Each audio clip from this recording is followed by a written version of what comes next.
Hey, hey, SBG solution-based gang, like, share, subscribe. Say no to rim, brothers, mothers, fear and sell no good suckers. Hype him up, hype him up. Shouts out, showroom, Bracy in the wildest. Wake up morning, show salute, big dog, shout out to the lure. PH, give a salute, Brownsville, SBG solution-based gang.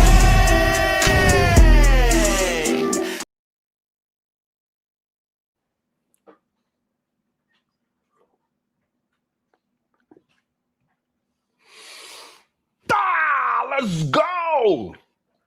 Good day, everyone. Good day. How are we doing? Today is beautiful outside. Thank you so much for everybody that be showing me so much love and keeping my energy up. I really appreciate it. It counts. It goes so far. That productive, beautiful energy, it goes far. Trust me, it helps a lot.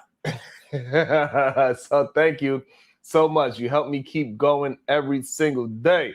Appreciate y'all. Salute to the SBG. What up, OG Do Dirty? Good day to you. What you laughing at, goddamn? What you laughing at, OG Do Dirty? Goddamn. Sorry. The vertical or horizontal? Either one. Don't matter.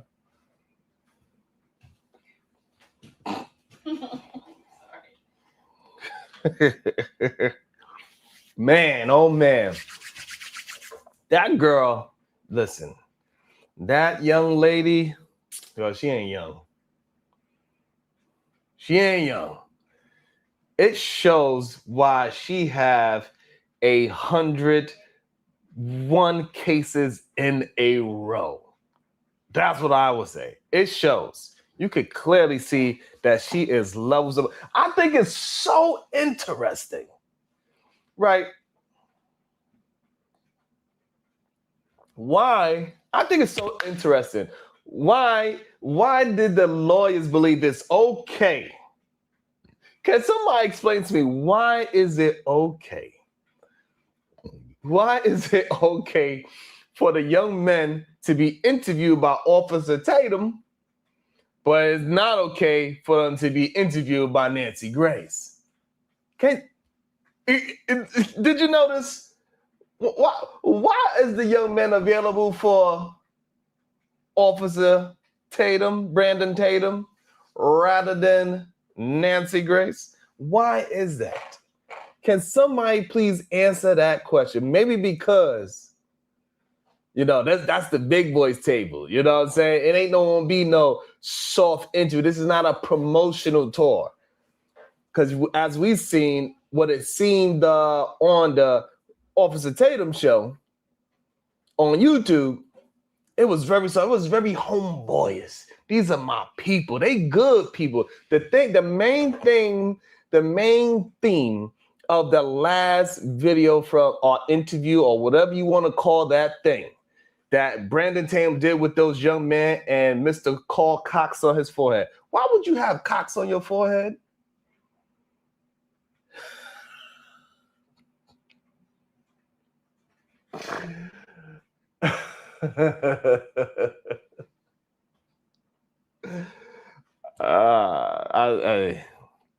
Sometimes the jokes will write themselves, be sneezy. Why would that man have Cox on his forehead?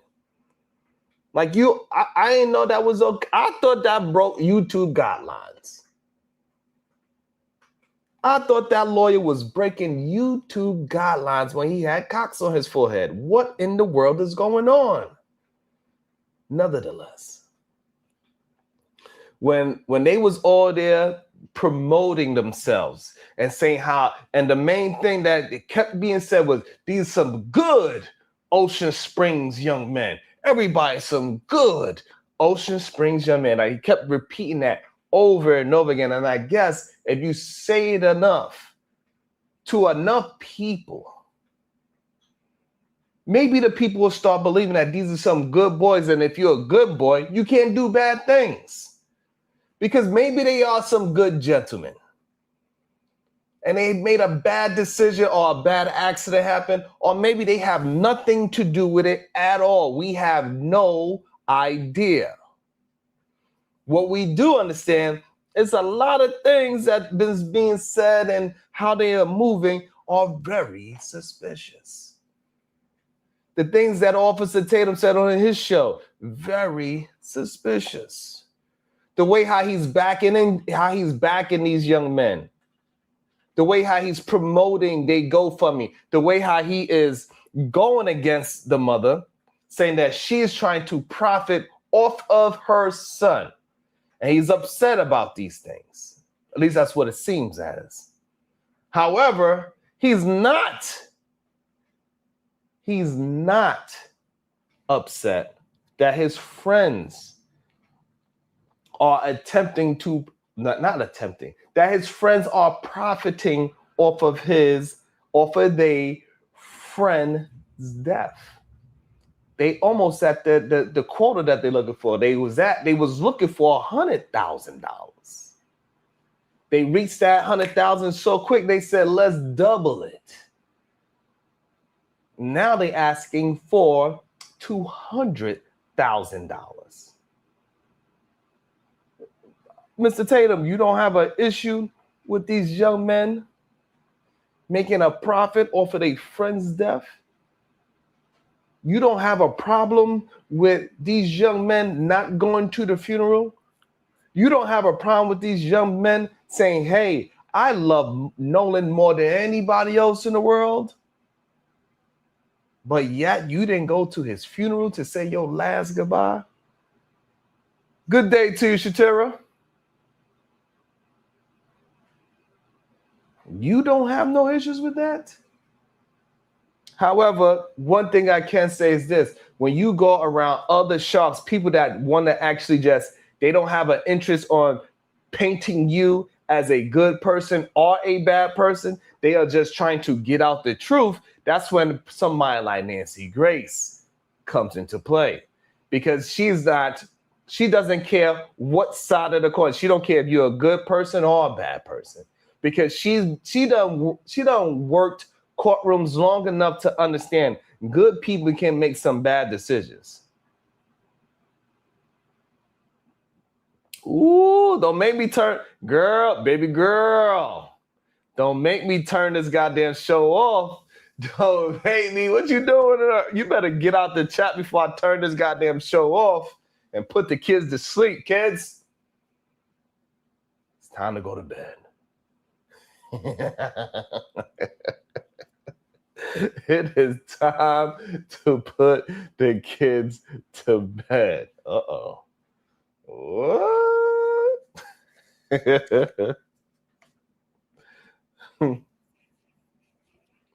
Oh, man.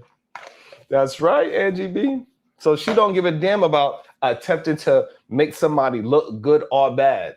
She's just listening to the words that you are saying. Yeah.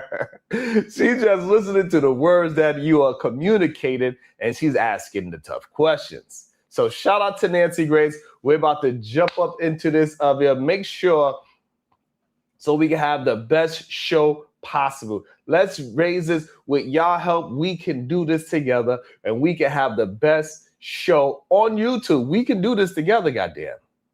I'm here every day. You need to just be here with me every day, putting in the work just like me. All you got to do is hit the like button, hit the share button. That's all we asking.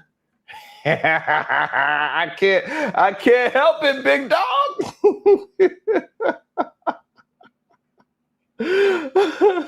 Shout out to the Cash App. Oh man, thank you so much. This means so much to me. Shout out to the Cash App. It says, thank goodness it's Friday. Good day. You got this. Thank you so much. That's that love I need right there. Thank you so much. I appreciate that. Thank you so much. That is so awesome. So let's jump into this video. Let's see what she told. Let's see what Nancy talking about. You know what I'm saying? And also, make sure and go ahead and check to see if the super chat is working. 99 cents, you know what I'm saying? See if the like, can somebody check to see if the damn like button's work? Because I'm not sure. Maybe, Shicey Bum, what this is Nancy Grace is getting belt to ass. That's what she doing, Shicey. She putting belt to ass. I ain't not, like, see, this is the thing. A lot of these people, Shicey Bum, they used to people just softballing them and just believing them and taking them for their white word. Nancy like, no, bitch, I'm white too. I'm not going to just take you up for your word. I'm going to listen to what you say, and I put people away of all colors. She put green people, brown, yellow, white. She don't give a damn. She be out there cooking. And we about to see, hopefully, we're going to see who's going to get cooked. Because I do find it very interesting, Shiesty Bum. I find it very interesting that Officer Tatum was able to get those young men on the like 3, 4, 5, 10 times of an interview, and they didn't say nothing yet. They ain't say not one thing yet. I thought when we was interviewing when we was reviewing that interview the other day, I thought we was going to get so much information and it's going to prove left or right. And the only thing that proves is that these are some good young men. That's the only thing they said throughout the whole damn video. And he gave out some threats and you know what else I find interesting, Shiesty? This is another thing that I didn't realize until much later. As you know, as we keep deep diving into these situations, what I realized is that lawyer with the cocks, all those cocks on his forehead, you know who else he was the lawyer for, Shiesty Bum? Shiesty Bum, do you know who else this man that had cocks on the top of his forehead? Do you know who he was the lawyer for? Do anybody know? This man was the same lawyer that represented that white man in Tanzania with that beautiful black woman named Janae. You remember that beautiful young black girl named Janae that went to goddamn Tanzania? He dropped down on one knee, proposed to the girl, and then the very next day, she comes up unalived and saying that she unalived herself. He was the lawyer for that case. He represented that white man. I forgot his name.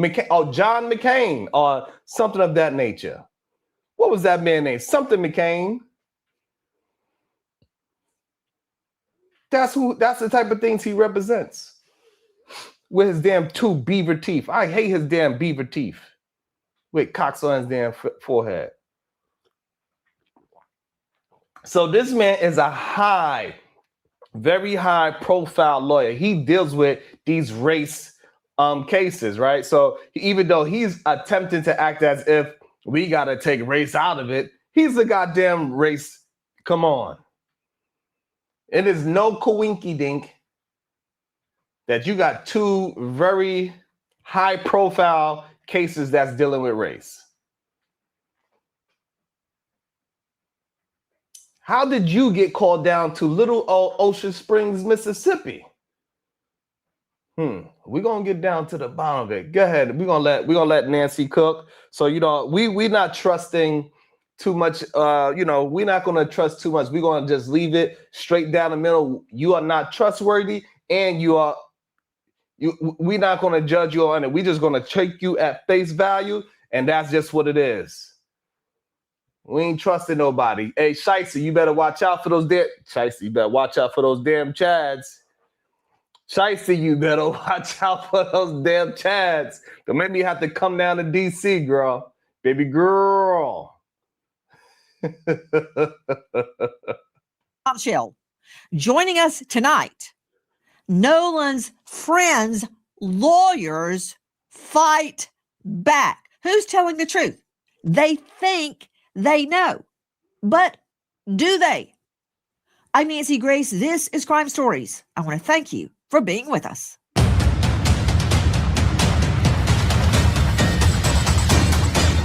Let's go, Nancy. There's a big honking mark, subcutaneous, deep reddening tissue on his occipital. Damn. If I hit somebody in the back of the head, it'd be right there. There was no indication that there was any kind of contusions on the hand, the arm, no kind of defensive event. Back to Officer Tatum, star of The Officer Tatum on YouTube. Have the friends taken polygraphs? Good question. Well, from my understanding, all but I believe one took a polygraph, and from what was told to me, that they all passed. And all of the ones that took a polygraph took one without a lawyer. And so, and they cooperated with law enforcement. So from my understanding, everybody took a polygraph Why do you say that's test from but what one. you understand? Did they tell you they took a poly and passed? Yes, ma'am. They told me that they did it. I wasn't there. So that's what I'm saying from my understanding. They told me that all the boys except for one, which is Warren, I believe, took a polygraph test. All of them did not have lawyers and did it and cooperated with police. Warren also cooperated with police. I just believe he didn't take a lie detector test, but Warren is the young man that I interviewed. So according to what they told me, they all took a lie detector test and passed. And it's an equivalent of a lie detector test. It's not a traditional lie detector test, but it's the same theology of trying to get to if a person is lying. I don't know the name of it. It's an equivalent of a lie detector test. It's a different methodology. Thank you. I don't believe it was a polygraph test. I believe they took other stressors in order to analyze if So the then people were the telling the answer truth or to not. did they take a polygraph would be no.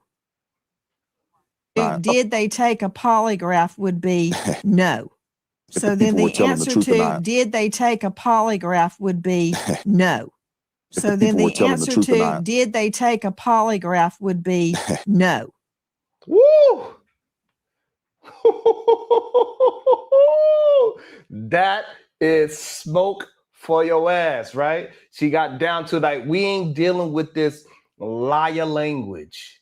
We ain't doing this with this liar language. Did they take a polygraph? The answer to that would be no. Shout out to the official YouTube purge. Salute to you. Thank you so much, my brother. Shout out the Time Wiles. Oh no. Are you serious? Salute to that. Salute to that. And that is the kind of questioning that we need for these cases. So we can just get down to the truth. We don't need no narrative pushing. We don't need to say these are some good boys or these are some bad boys. We don't need that at all. We don't need to paint no narratives on those young men. We don't need to paint no narratives on Nolan. We don't need to paint any of those things. What we need is get down to the actually what we can figure out what is the truth in this whole situation. And shout out to somebody like Nancy that is just attempting to get solid answers so we can make a clear decision. Shout out to her. Because that was just great right there. That is Officer Tatum from The Officer Tatum on YouTube. Joining us tonight are two very special guests. They are convinced of the friends. And when I say quoties, I don't mean they are or they're not friends, because I don't know. The young men on the Triton boat that took Nolan Wells to Horn Island. Many argue he was on the boat on the return when foul play occurred. Many argue he was not. In fact, the timeline has blown up because there are reports that Nolan Wells was seen on the island after the friend's boat left, which would exonerate them. Is that true? I don't know. And I'm trying to find out. Here we go. For me, nobody's guilty and everybody's a suspect because we don't know the truth. Let's go, Nancy. But we will. Joining us tonight, Tyler Cox, the lawyer for several of the young men with the law firm Taylor and Cox, him being the Cox. Also with us, another veteran trial lawyer, Edward Pulsick, attorney for the boys as well. Actually, they're not boys. They're adults in the eyes of the law due to their age. Gentlemen, thank you for being with us tonight. My first question to clear up this matter, have your clients taken polygraphs. First to you, Tyler Cox. Let's get to it. Nancy, my clients have not taken a polygraph test. And I can tell you why. Because any lawyer worth their salt is going to tell their clients not to take a polygraph test under any circumstances. Damn. 2 of my clients went in and made statements with me. We're not going to I'm not going to do a polygraph test because, one, as you know, they're not admissible in court. And so it wasn't going to be admissible anyway. You should never, ever, if you're a lawyer, allow your clients to take a polygraph test. Now, we allowed investigators from the jump to have access to their phones, their Life 360, everything. We have cooperated implicitly every step of the way. But no, they didn't take polygraphs tests. But what I'll tell you is one of the other boys, who I won't mention their name, but I'm sure that you've heard, took one. The girl that Nolan was with took a stress analysis voice test, and so did the other boy. So that's the test they took. Both of them passed. And so, again, no lawyer worth of salt is going to tell his clients to take a polygraph test or anything like that. That's some good information, right? Shout out to the official YouTuber. 99 cents just didn't seem right for this show. Thank you so much. Shout out to the 200 people watching the show. Make sure we have 200 likes. Make sure we have at least 50 shares. Thank you so much. I really appreciate that. That's how we build great productive energy. Good day to you, Corinne Mackey. So I don't think I could disagree with him as a defense lawyer. Why would you, because it could damage the case, right? It's a possibility that you're so nervous that you just have an inconclusive, or it might seem like you're lying. It's so many things that could go wrong with you taking this kind of a test if you was a lawyer. So I understand why you wouldn't want your client to do it. And majority of lawyers who do not want they goddamn client taking no tests. I get it, because they want to prove in the court, not by your goddamn sweat and how nervous you are. So make sure y'all do your job. Hit the screen, double tap the screen if you can. Hit that like button. We need more likes. We need more shares. I appreciate y'all. If you had 99 cents, hey, I appreciate that as well. Let's get back to the video. I would like to corroborate part of what Tyler Cox just said. Any defense attorney, whether they're...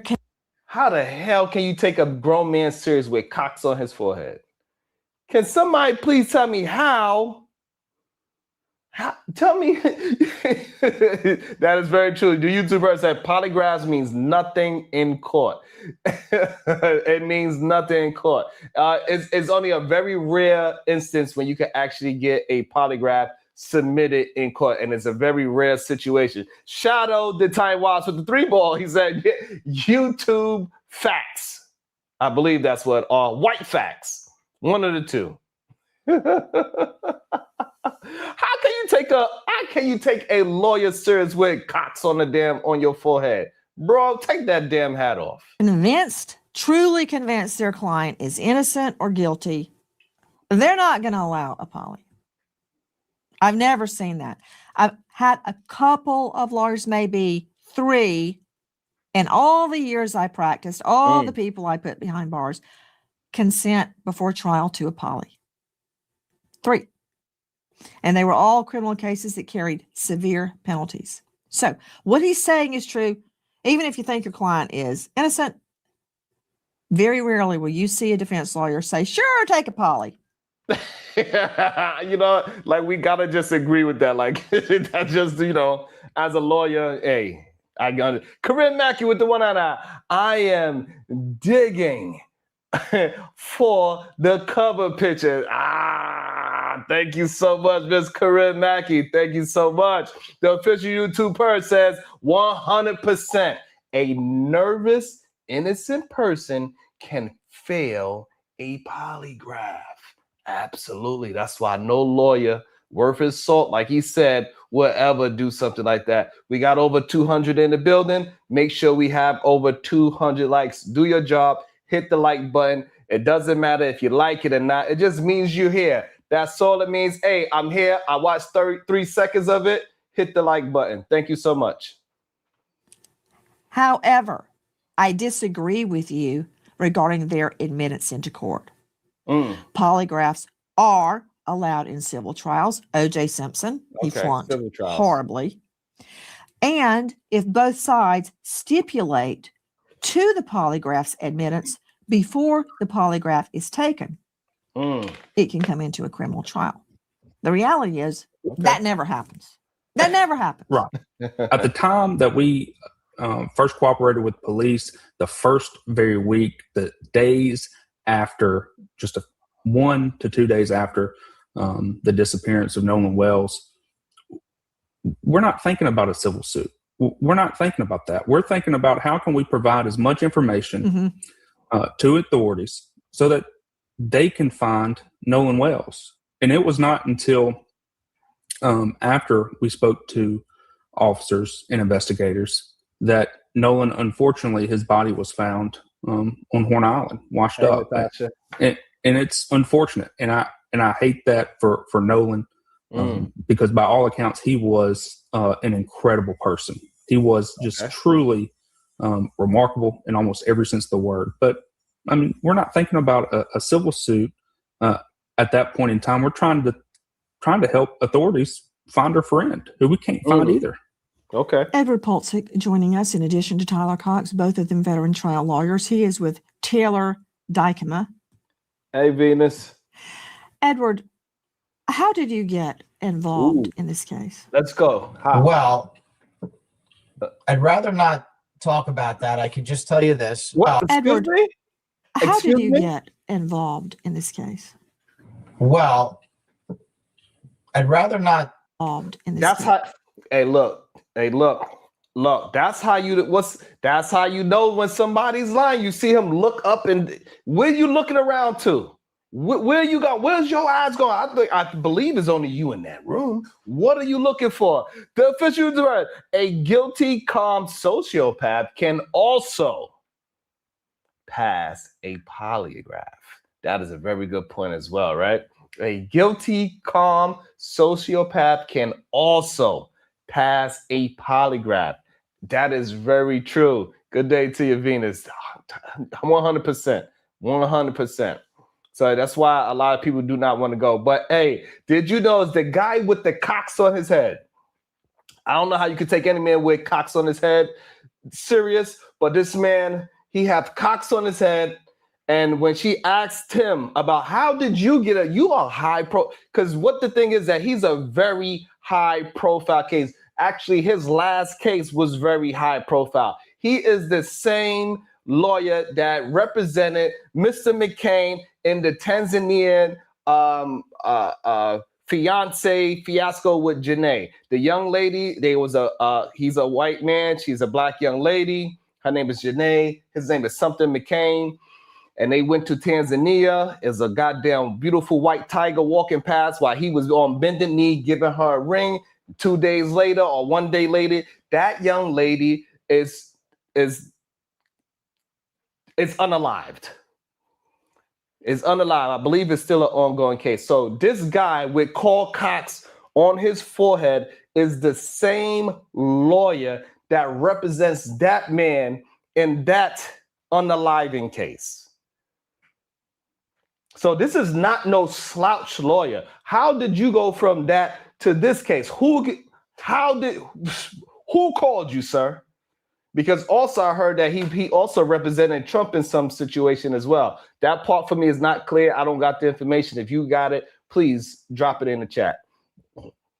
We got 300 people in the chat. Make sure we have 300 likes. So that is a very interesting situation. Why did you look up and to the left? Who gave that phone call? Who gave that phone call for you to go down to Mississippi? That's what I want to know, goddammit. Well, I'd rather not talk about that. I can just tell you this. I can tell. Do it again. What? I'd rather not talk about that. I can Yeah, just tell you you. see that? You see how he looked? Look at his eyes. I'd rather not talk about that. I can just tell you this. Well, right up and to the left. I'd rather not talk about that. I can just tell you this. Well, you see that? You see those eyes? I'd rather not and those talk beaver about teeth? that. I can just tell you this. Well, See that? I'd rather not talk about that. I can just tell you this. Hey, listen, I ain't no goddamn body language expert or nothing like that. I'm not. I ain't no body language expert or anything close to that. But I do know when I see a suspicious person, when I see one.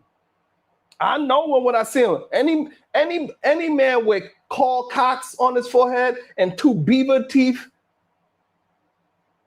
and they looking up to the left and the right and looking all around the room, when all she asked you is, how did you get involved in the case?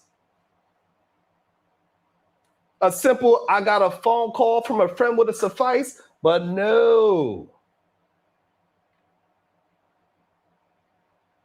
Because the human body do not like to lie. It's just, it doesn't, the human body, even him as a lawyer, I'm not saying that he is lying. What I'm saying, 250 people and we only got 20. Hey, hit the like button. You know what I'm saying? Kansas City, you know, those bucktooth teeth, Carl Cox on your forehead. You looking to the left and the right, up and down. I don't like it. It looks very, I ain't no body language expert. However, he looked uncomfortable answering that question. Hit the goddamn like button. It's your requirement. How did you get involved in this case? Well, I'd rather not talk about that. I can just tell you this. I can tell you that it was through a friend of a friend. You're kidding, right? You're kidding me. Because when you tell me I'd rather not answer. Well, I want to That's protect just the names. igniting me to find out how Well, you got hold on. involved in the case. Well, hold on. I can tell you a little bit more. I can tell you this. Yeah, I can you tell better. you a close friend who knows the Ocean Springs, Mississippi community very, very well, is from the area, connected me to a friend of his. And then I found myself speaking to Tyler here. And Tyler and I instantly became very close friends. We both have blue pickup trucks, so now we're the Blues Brothers. We just became very, very close. We hit it off. Then I had the opportunity. Boy, if you don't sit now, all of a sudden you also buddy and pals with everybody. Your goddamn those fine young men that you kept saying, that you kept repeating, these fine young men, those are your buddies and pals. Now this goddamn lawyer Tyler, because y'all got blue pickup trucks, now y'all goddamn Blues Brothers. Boy, what are you talking about? Saying a whole bunch of nothing, just like you did on the other interview. Don't got nothing to do with anything. This that liar language. I don't know what's wrong with him. It's just how he talks. It's just something about those 2 chiclet teeth make me think of somebody that's just untrustworthy. Whether he is or not, I'm not 100% sure. But I know one thing for sure. I know a goddamn self when I see to Warren, speak to Morgan, speak to Jax, and we hit it off also. And I immediately realized these are incredibly fine young men. See? I realized right away I wanted to help them out. Ed, to you and Tyler, I'm not saying they have lied, and I'm not saying they haven't lied. Right. I don't know. I have no reason to disbelieve your clients or to believe them. Right. But you do know that people can look you right in the face and lie through your teeth, and you believe them. I've done it. I've had witnesses that I found out were lying to me, and it was a huge blow. I've had police officers. I worked a child trafficking case. My first child trafficking case. Worked it. I finally found the little girl. I went into a room full of sex workers. They went, she's in there. I'm like, there's no child in there. They went, she's the one in the white boots. She looked like she was 38 years old. She's 14. Wow. That said, we won the case. Okay. But fast forward about 10 months later, I was walking through the grand jury room and I saw these horrible federal court sketches. I'm like, oh my stars. Is that who I think it is? It was my vice cops. They had been stealing from dopers and they got indicted by the feds. And I had been out on the street with them every day for months trying to prove a child trafficking case. So just because somebody tells you the sky is blue does not mean the sky is blue. You do know that, right? Great point, Nancy. Well, I can tell you this: they were off Horn Island at 4:30 p.m. on July 4th. Okay. And Nolan Wells was seen alive. Now we're getting somewhere. How can you prove that to me other than them telling you? I assume you've got GPS tracking and the call to see tape. We have witnesses among other things, but I can also tell you this: they were off the island at 4:30 p.m. and Nolan Wells was seen alive by multiple people at 6 p.m. still on the island. And I'm sure Tyler would be happy to elaborate on that. But this is a no doubt 100%. Please tell me, Tyler, because I don't believe any of these people and I don't disbelieve any of these people. That is such a great point, Nancy, to keep driving that part home, right? Is that I don't believe any of these people. I also don't disbelieve any of those people. Show me the evidence of what you are communicating to me. Show me your alibi. Explain to me why you wasn't there. Give me some witnesses that say that you wasn't there. Did you have time to collaborate with those witnesses that saying that you are not there? Are you friends with the people that are saying that you are not there? What is your relationship with the person that is saying that you wasn't there? How far away were they from? Were they drunk? Were they on drugs? How much of partying were they doing? How did they know what time you was there and what time you wasn't there? How did they know what time it was when the last time they seen you?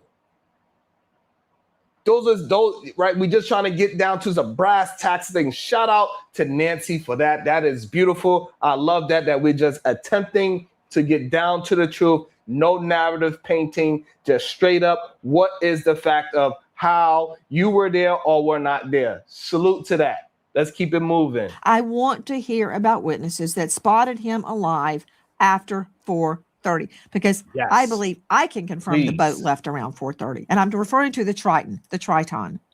That's the boat they were on. There are a lot of boats. Let's see the video of all the boats out there. Natasha. So when I say Triton, I'm talking about the boat Nolan was on the way to the island. There's a lot of boats out there and a lot of witnesses too. This is from the Officer Tatum. Okay.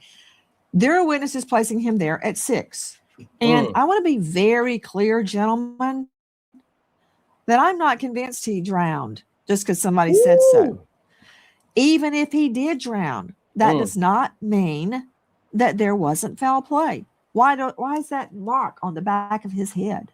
Was he hit on the head and fell in the water? Was he held under the water? Was it an accident? I don't know. Good questions. But I am very interested in witnesses that place him alive at 6 p.m.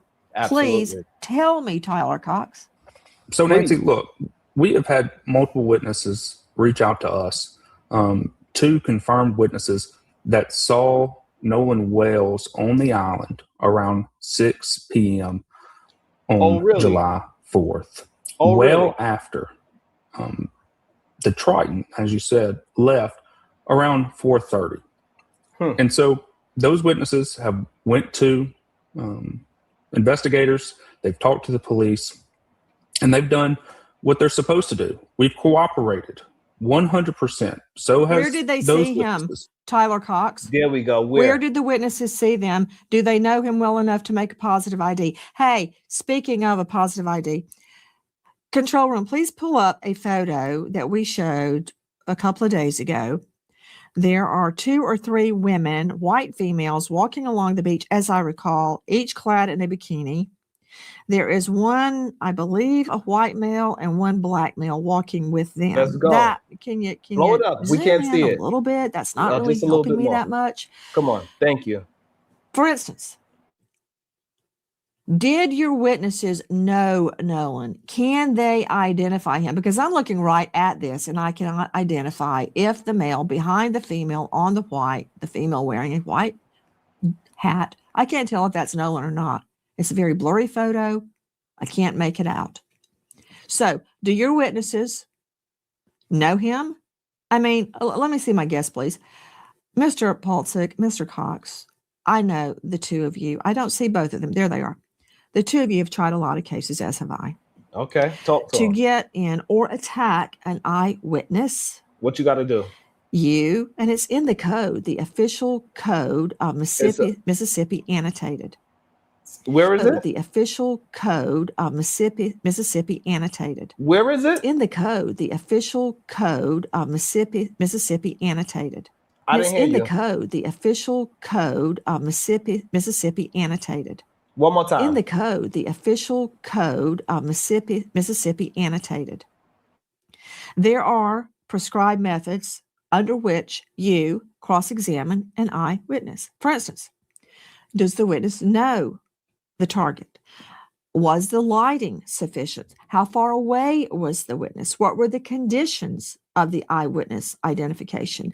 Was the eyewitness inebriated or high or otherwise incapacitated?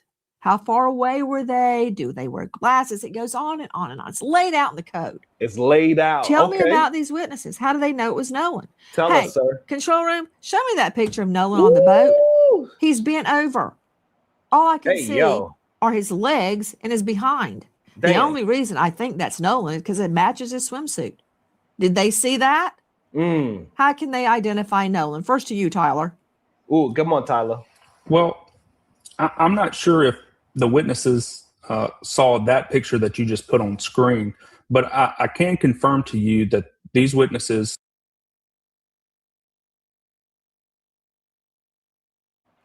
Hold on. I just realized.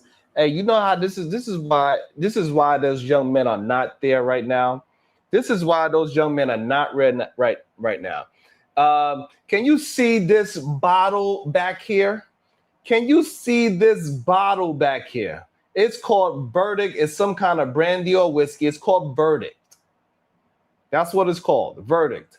And what's significant about that bottle being in the background called Verdict, that is a sponsor for Brandon Tatum. That is product placement. That is sponsorship. That is sketchy as hell, in my opinion. Shout out to PZ Angon with the $10 super sticker. Thank you so much. Make sure y'all be just like PZ Angon. Hit the support button. You can hit the super sticker. You can hit the super chat. You can hit the like button. You can hit the share button. It's plenty of ways for you to hit the support button. Thank you so much for being here. If you're here, for more than 3 seconds, please hit the like button. It's much appreciated. It's only going to bring you joy in your life. This man got a goddamn Verdict bottle right there, product placement for a reason. Brandon Tatum, he is sponsored by Verdict. You think that and now all of a sudden we trying to figure out how did this high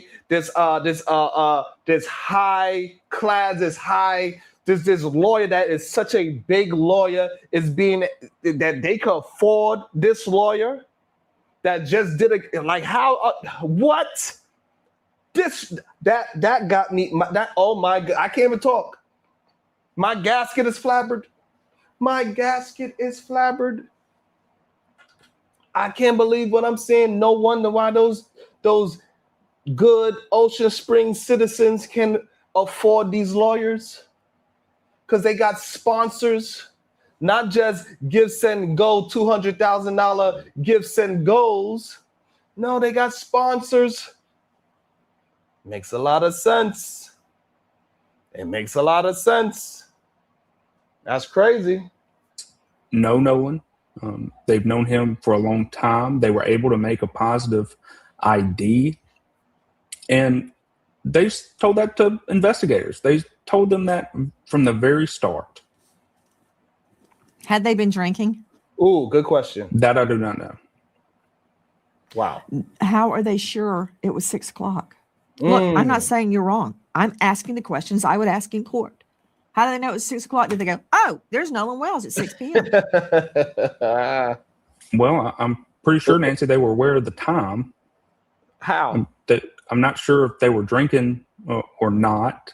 These are your but witnesses. They're the ones that came forward to. Hold on. These are your witnesses. Why are you stuttering? You How lawyer, are they son. sure it was 6 o'clock? How were Look, they sure? I'm not saying you're wrong. I'm asking the questions I would ask in court.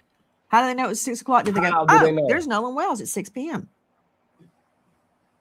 And see, this is the reason why. I mean, it was smart. I give them that. It was smart for them not to bring those young men to interview with Nancy Grace. Is a reason why it is okay for them to have a conversation with Officer Tatum. They don't want those. They don't want those young men to be around this shark. This lady is a shark. It's a shark in the water. It's a shark in the water. Because she's asking the right questions. Shout out to her. Getting down to some. Whew. Well, I'm pretty sure, Nancy, they were aware of the time. I'm not sure if they were drinking or not. But they're the ones that came forward to police and investigators. And that's their story to tell. What I'm telling you is they made a positive ID on Nolan Wells around 6 o'clock, and they told that to investigators, all while our clients were off the island around 4:30. So we have positive identification on Nolan on the island an hour and a half after our clients left. So as you know from your experience as a prosecutor, right, they can't do two things at once. They can't be on the island at 6 o'clock and be on the boat going off the island at 4:30. Okay, so that's fair. That's where we are. Our clients have nothing to do with the death of Nolan Wells. We don't know how he died. We want to know. Please tell us. Somebody. We want to know just as much as anyone else. Our clients loved Nolan Wells. They were brothers to Nolan Wells. I've still yet to hear one bad thing about Nolan Wells. He was a good Ocean Springs kid. Just as Chuck Bordy says all the time in the courtroom, these are good Ocean Springs people. So Nolan was a good Ocean Springs person too. They love Nolan. We want to know. Will someone please just stop right there, tell us? Tyler. Please stop him right there. Tyler, I've got 1 hour and nobody's running for miscongeniality. Let's just let it be noted, judicial note.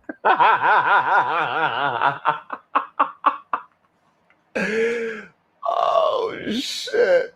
Like, yes, miss me with the bullshit that these are some good kids. This don't have nothing to do with anybody being bad or good. All right, miss me with that shit. Shout out to Nancy. That was hilarious. Stop right there, Tyler. Tyler, I've got 1 hour and nobody's running for miscongeniality. Let's just let it be noted, judicial notice. They were all good. Everybody's good. Okay. All right. Tyler. Even he had to smile at that. The witnesses that came forward.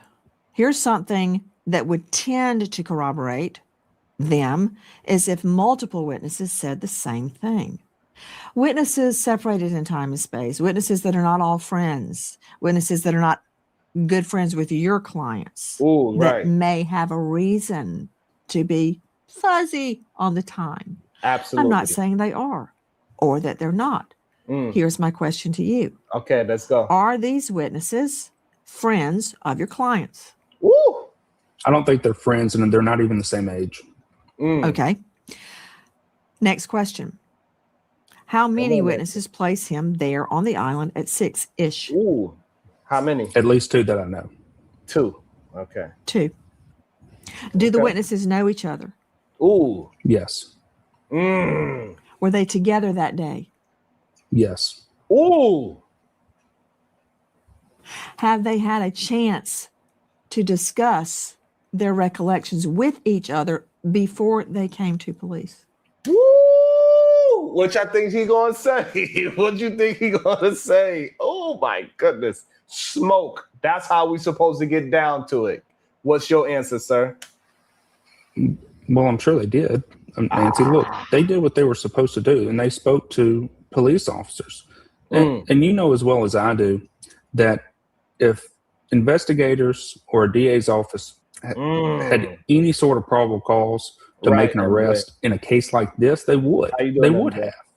Or they may be gathering evidence to make sure they've got all the evidence that there is. I mean, I would wait until I had all the evidence, including a completed autopsy. You know what? I'm going to jump ahead. Okay. But regarding the body, Nolan's body, we've heard all sorts of inflammatory things. Absolutely, we did. The one thing that, well, What up, many Otis? things are very interesting and probative. For instance, why was Nolan's neck of so much interest to the original medical examiner that it was removed? His foot wasn't removed. His toe wasn't removed. His ear wasn't removed. Why his neck? The lungs and the neck were removed, which obviously Edward Pulsick touches on COD, cause of death. I understand why the medical examiner took his lungs. He had to run tests on them to determine, did he drown? Of course, all three of us know you can drown and there still be foul play. Somebody whacked you on the head. If somebody held you underwater, it could be any number of things, or it could be an innocent drowning. But why the throat? Please tell us why the throat. It could be so many reasons that it could have been an accident. We just seen it was a recent case in Florida when a man, two friends, probably some friends that said they love him, they love each other. One of the friends knocked him on the back of the head, that pushed him in the water, and then that man, he drowned. But what is the cause of that drowning? His friend punched him in the back of the goddamn head is the reason why he died in the first place, because he fell in the water and then he drowned. And that man is being charged with N1 right now. That's because of video footage is the only reason. So we understand that he could have possibly drowned, but why? Please explain to us why. Why? What was curious about the throat, Ed? Were there marks on the throat? Was there a ligature mark? Was there manual strangulation? Was there a compression? Were there bruises? Were there scratches? I don't know. Was a hyoid missing? I could go on, but I won't. Do either of you know what was of interest to the medical examiner in the removal of Nolan's throat? I'll tell you this. Listen, we're not coroners. We're not medical examiners. We want to know what happened to him just as much as everyone else. Quite frankly, more. Because Nolan was their best friend. Warren, Morgan, Jax. Nolan was their best friend. We want to know what happened. We haven't examined Nolan's body. We're not scientists. I just thought maybe you had been somehow told why they took his throat. Okay, that's a note. We don't know why they took his throat. Yeah, we don't want to speculate. Let me start with an open-ended question to you, gentlemen. I started with, why haven't they taken a polygraph? I want to hear what your clients are saying happened that day, because my interest is piqued because you stated a young lady, and I assume this is Katie, the mysterious Katie, who turns out not to be that mysterious at all. Much was made of that. Now, one thing about Katie, originally, one or some of your clients said he was with some girl, we don't know her. Then it turned out they had been texting with her, so they did know her. There may be an innocent explanation for that or not. So explain to me, who were they talking about when they said he was with a girl, we don't know her? He had never met her before, but yet they were texting with Katie, the girl he had been with. I'll throw that to you, Tyler. Do you know the answer to that? Sure. So they didn't know Katie, and they believe that Nolan didn't know Katie before that day. But you have to remember, once they started getting with, I'll throw that to you, Tyler. Do you know the answer to that? Sure. So they didn't know Katie, and they believe that Nolan didn't know Katie before that day. But you have to remember, once they started getting suspicious that Nolan wasn't with them anymore, they start asking themselves, okay, well, where's Nolan? They start texting everyone that they knew. Hey, have you seen Nolan? Do you know where Nolan is? Did he make it back home? All before they called Christine Wells that night, they start asking everybody. And so eventually they end up getting, through mutual friends, whoever, Katie's number. And so I believe it was maybe either Snapchat or text message. They got in communication with Katie. And Katie says, I don't know. We thought he was leaving with y'all. Well, I don't believe that's the case, obviously, because he did not leave with our boys. We don't know what happened to him, but that's Katie's statement. That's how they got a hold of Katie's numbers, because they're frantically trying to find out what happened to Nolan. What's your take on it, Ed? Because I think he's saying they did know Katie. I couldn't tell if he said did or didn't.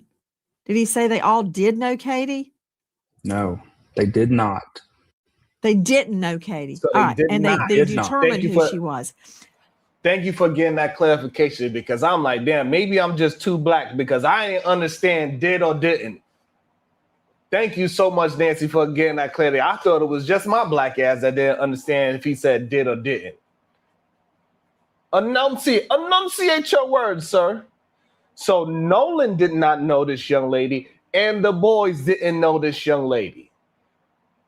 Let's get the likes up. That is just absolutely ridiculous.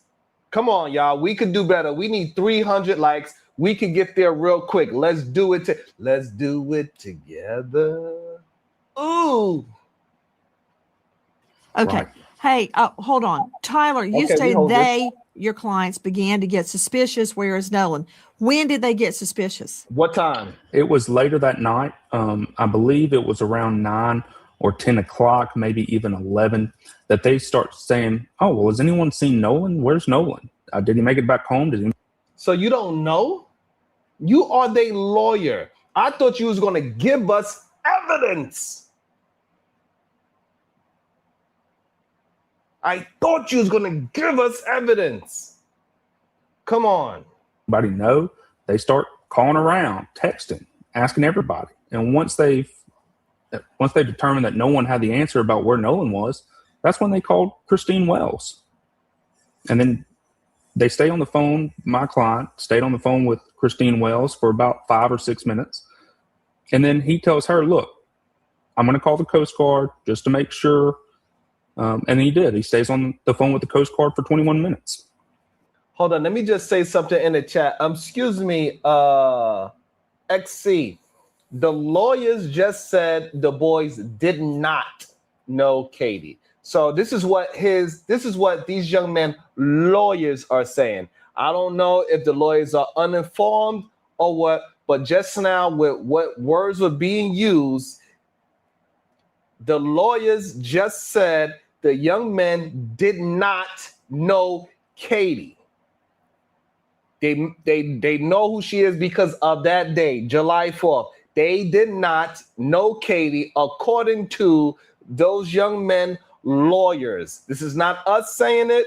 This is the lawyers are saying this thing. So if you think the lawyers got it wrong, you're going to have to take that up with the lawyers. But we are just going by what is being said. And what was said, those young men did not know Katie prior to that day. So if that's what the lawyer said, you're going to have to argue with the lawyer for lying on his clients or lying about his clients. I don't understand. So it ain't us saying it. It is the lawyer saying it. So argue with the lawyer. Okay. Ed Pulsick, also veteran trial lawyer. Ed, do you concur with that explanation of why they first said, I don't know her, we don't know her, he didn't know her, and then we find out that they had actually been texting with Katie? What's your understanding of that? Ooh. Again, I had my favorite trial judge, Luther. That's right, Nancy. What is this contradiction? Because y'all just said it. You just said they didn't, and now they was texting. Great job, Nancy. What is this contradiction? Alverson would tell every jury, it is your duty to make all witnesses speak the truth. What does that mean? To reconcile the different seemingly conflicting stories, to make That's a everyone great be question, telling the XC. truth and impugn perjury on no one. So maybe there's an explanation for this. Why do they say we don't know her and then they're texting her? So they did know her. That characterization, they didn't say that. There's no contradiction. I can just tell you this. Say what? They didn't say that. There's no contradiction. I can just tell you this. They didn't know her. Nolan was with her much of the day, and he was still on the island when they left. So no, but you're not addressing, sir. Why you acting as if you don't understand how, if they did not know her, how XC just asked you the question too? Because XC want to understand too. If they did not know her, how did they text? If they didn't know, what is this? Anonymous texting? It's like blind date, blind texting? How, if you don't know this person, how did you text? And please explain to us. You saying they don't know this young lady, then how? XC want to know. XC is in the chat right now, and XC wants to know, how did they text the young lady if they didn't know her? He apparently spent much of the day with this young lady. That seems to be what happened. But no, there was this young lady was not part of their friend group. That's right. Okay, so when they say they didn't know her, but yet they were texting her, they did know her name. Well, I don't know if I agree with that characterization. What do you mean? What do you mean? Conversations with MJ. They didn't know her, but they have messages throughout the day contacting her. Come on, Mr. Lawyer Man, make up your mind. Which one is it? What characterization are you talking about, sir? Please be very clear when you speak. Ask him again, Nancy. Didn't know her, but yet they were texting her, they did know her name. Well, I don't know if I agree with that characterization. Yeah, the well, premise. enlighten me. I want to know. What premise? The premise is flawed. She's not part of their friend group. They don't know her. I can tell you that being part of the friend group and not knowing her, like ain't nobody playing with you, sir. Nobody's asking you if they are a part of the friend group. We asking you, did they know her well enough to have her number and to be texting back and forth throughout the day?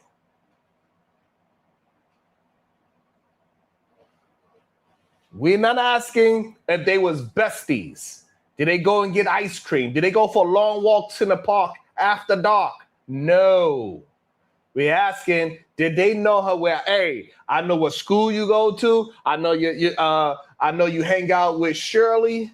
I know you hang out with Janice over there. What?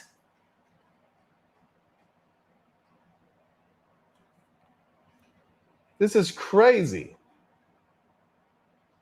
With cocks on your damn forehead. it does appear, once again, it appears that Nolan was with this young lady for much of the day. That does seem to be confirmed by many witnesses.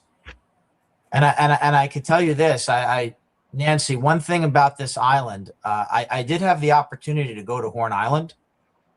And when you go to the island, everything starts to make sense. The first picture was maybe not so accurate. If you go to the part of Horn Island where these events all occurred, you see that there are really no trees on that part of the island. It's flat, it's open, there are no visual obstructions, so there's no trees, there's no shelter, there's no nothing, and it was broad daylight with thousands of people there, meaning there was no opportunity for foul play during. See, now that is the premise that I reject. That is the premise that I reject. You are attempting to paint a picture of an argument that nobody is saying.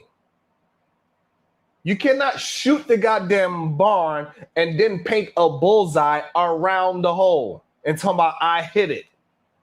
I hit the bullseye, sir. Nobody is saying where, how the man passed away. We don't know if it happened on the edge of the island where it's wide open. We don't know if it happened back at the house with Katie, in a tree, in a bedroom. We don't know where it happened at. We know something happened to the back of his head. That's what we know. We know something happened to the back of his head. Nobody's saying that it happened in that one section of the island. You are making a premise that nobody's made.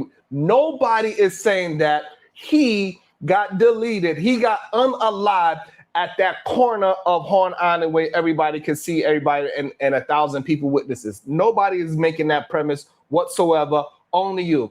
Everybody, make sure you hit. We need 300 likes. We need at least 100 shares, and we need more super chats, more cash apps. Thank you so much to Conversation with MJ. So thousands of people was on the flat island with no trees, no covering. And you mean to tell me you only have 2 witnesses that saw him at 6 p.m.? Can you please make that make sense, Mr. Cox on my head? So thousands of people was on the flat island with no trees, no covering, and you mean to tell me you only have 2 witnesses that saw him at 6 p.m.? Answer that question, Mr. Cox on my head. Man, hit the damn like button. Daylight hours. And that's where this whole thing starts to unravel. Ed, you have to go to the island. Please, there's opportunity for foul play. He could have been walked on the head on a boat and pushed over. I'm telling you, not in this environment. It doesn't have to be on the beach. Thank you. It could be anywhere. Thank you. You got to understand, it's a 10-mile long barrier island, but it's only a few hundred yards wide in most places. There's nowhere to hide. Let me see the video and show it to Ed and Tyler. The video of all those boats. Anything could have happened between those boats. Anything. Well, but even an accident could happen between those boats. And so many people are drunk. I don't think they're paying attention. But here's the thing. Here's the thing, right? We could always say anything is possible. An asteroid could strike right now. Wow. But I am telling you that there are a lot of people who have talked about this case and have said things that are not true, and they haven't been to the island.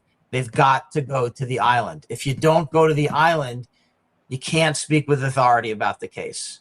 And I won't name names, but a lot of people who have hurt these fine young men and have defamed them, they've never visited the island. And I'm willing to bet that they've never visited the islands. Look at defamed them. What? Shout out to Time Wasp. Scopolamine Katie. Whoa. Gotta be careful on the things that you sucking on. Shout out to the state of being. Scopolamine Katie is wild. That's a wild statement, sir. That was the words of a super chat, not Sharon Bracey. Right there. That shot you have right there. Broad daylight with thousands of people there. The picture speaks for itself. I agree with what you're saying. I agree that it would be nearly impossible for foul play to take place on that beach. Again, I direct your attention to the gathering of boats with the boats closely together. Everybody's drinking. Nobody's paying attention. Like I can't tell what's going on between the boats at a distance. I don't know. I don't know what's happening in the water. I don't know. That I can tell you said, this. I agree. I don't think anything happened out in the plain view on the beach. Right. But there are other Ed, alternatives. I want to add, though, we have a difference of opinion. When I see that video of the boats in the water there, that also is not a good place to get away with murder. Now, we have been very careful. We have refrained from speculation. We have refrained from guessing, and we're going to continue to do that. However, plain view of that scene, the beach, the boats, the water, that is not a secretive environment. It just isn't. I agree the beach is not secretive, and I also agree the whole island is not secretive because there's really nowhere to hide there anyway. Guys, let me move to the boat, the Triton. Okay. Has the boat been searched by authorities? Oh, good question. I do not believe that it has been searched by authorities, but it's been available to authorities this entire time. If authorities wanted to come see it, they're more than able to, and have been. Okay, I find that very interesting, Tyler, and I'll tell you why. Why? Talk to me, In girl. so many cases that I've prosecuted and covered and investigated, Okay. you see What happened? Tell me. defendants, targets, trying to what'd they get do? rid of evidence. You see them cleaning the boat. You see them washing it down. You see them trying all sorts of methods to get rid of evidence. Okay. It's interesting to me and somewhat probative that your clients have offered the boat up to law enforcement to come and search it. I'm curious, has the boat not just been searched with the naked eye? Has luminol been used on the boat? Oh, good question. Has alternative light sources been used on the boat? Good question. Has a cadaver dog come to the boat? Damn. Has a scent dog come to the boat? To your knowledge. Good question. Either one of you.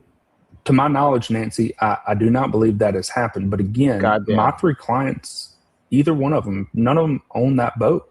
So, and the reason why she's asking this question, because it shows the lack of police work.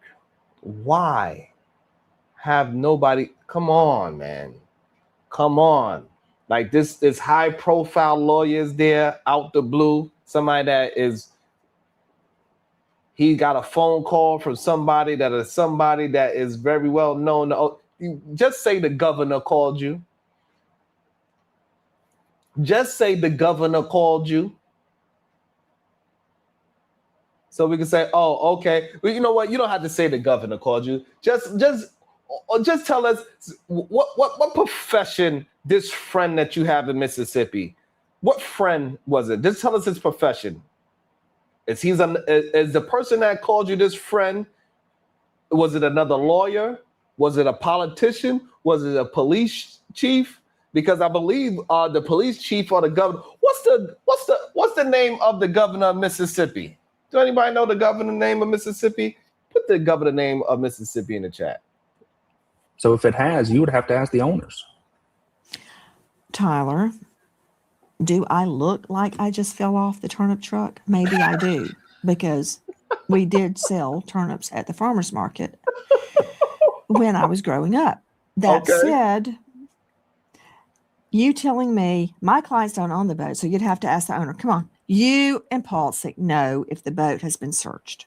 You know if cadaver dogs or scent dogs, luminol or alternative light has been used on the boat. Can you just tell them? Yes, no. It's not your client's fault. It's law enforcement's fault if they haven't done it. Right. Straight up. If authorities thought that there was something to find on that boat, don't you think this far out they would have already done it? I would think in the ordinary course of an investigation into potential foul play, I would have gone out there and done it. Just if you believe there was potential foul play. Just to say, I searched it and it was clean. I didn't find any blood. Well, Nancy, you're asking a valid. Thank you, Wanda. Hold on, you're asking a valid question. You're just asking the wrong people. That's a question for law enforcement. To your knowledge, has it been searched? Have you been told by anyone that it was searched? Thank you. Next level. I don't have I have any not been told involvement that, with the no. law enforcement. I don't have any involvement in the investigation. I'm We're going to take conducting that our as own a no. investigation. You can take it how you want. We're conducting our own investigation. I'm gonna take that as a no. What you mean take it as a one? Come on now.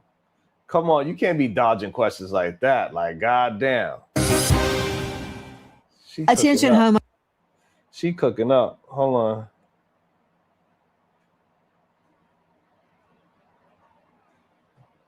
With us, Edward Pulsick, attorney for the boys as well.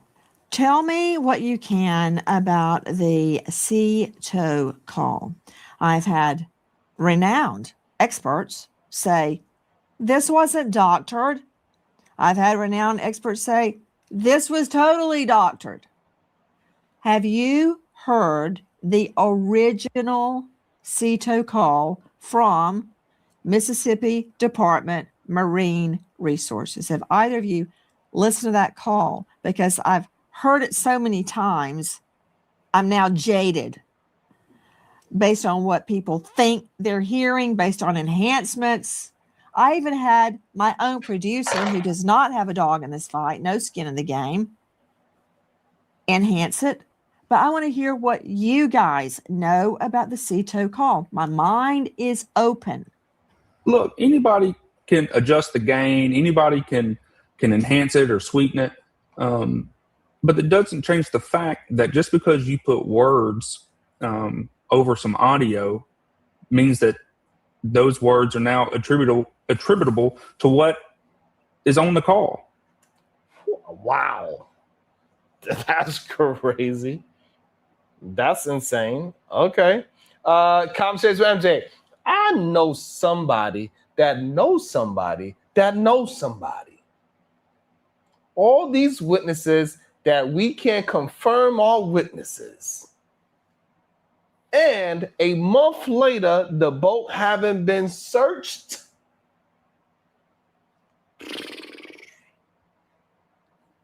Come on, bro. That's just wild. That's just wild. Come on. Hey, Ocean Springs, Jackson County, y'all need to do better. You have to do better. And y'all got to do better with the likes. We need another 200 likes. I got to rewind that.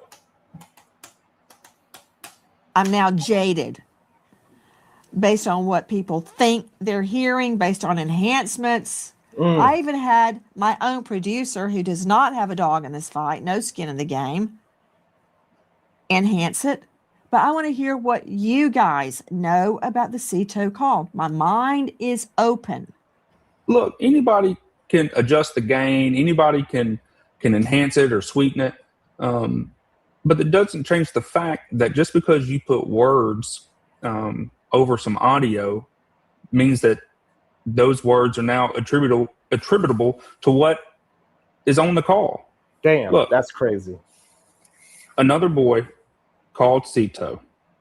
We have video that was released of Brandon Tatum. He posted it, and it shows who all was on the boat. At no point in time does this CETO call ever, not once, where you find any sort of mention of Nolan being on the boat, of something happening to Nolan. I cannot state clearly enough, Nolan was not on the boat when it departed around 4:30. Look, the video that you're showing now, does anyone look like, and look, there's They the boy moving? that's on the CETO call right there. Does anyone look like there's a body on the boat or something had just happened? Look, Nancy, you were a prosecutor No. for a long time.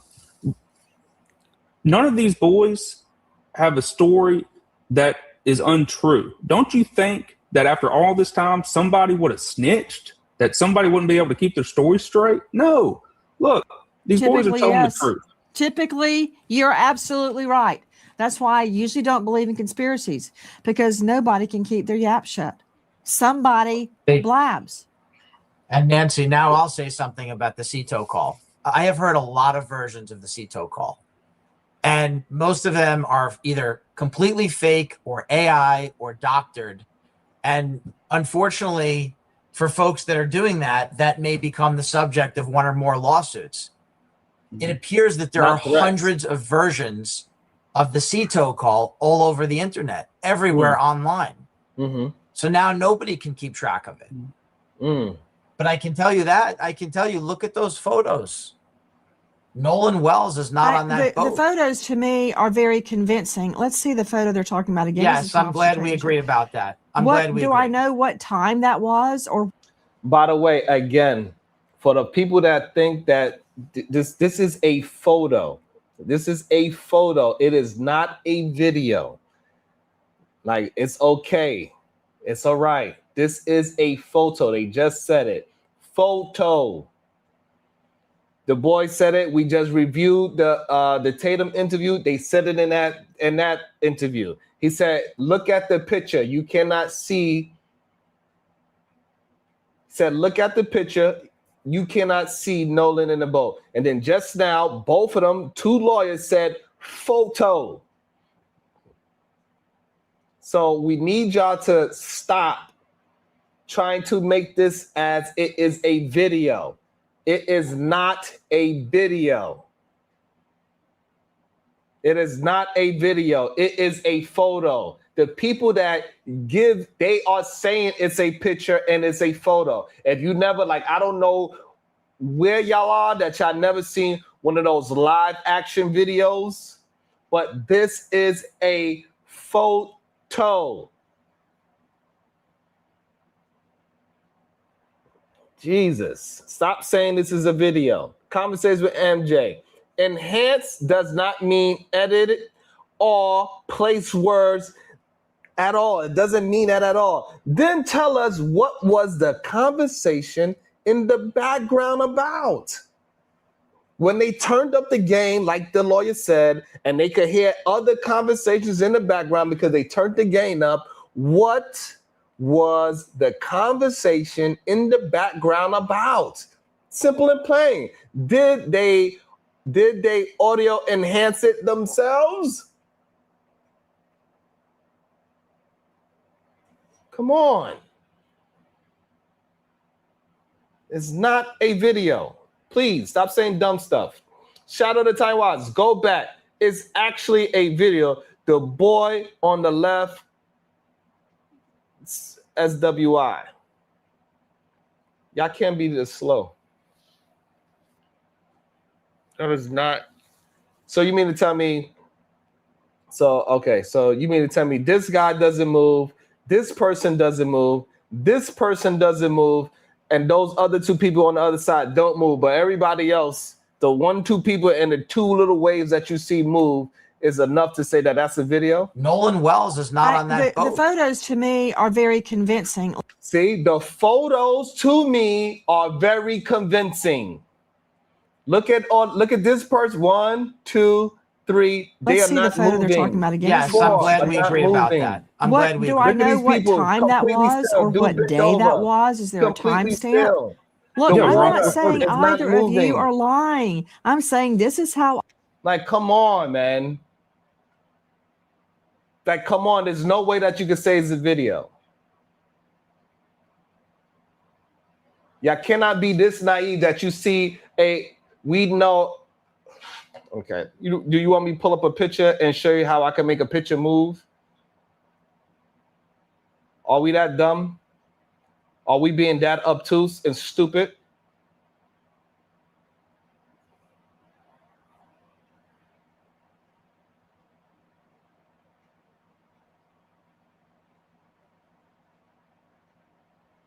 I know we're not being that stupid.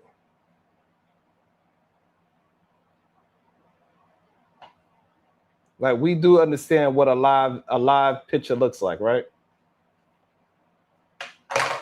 We do understand that it have live pictures in phones where you could just make it move just a quick second, but it's not a video.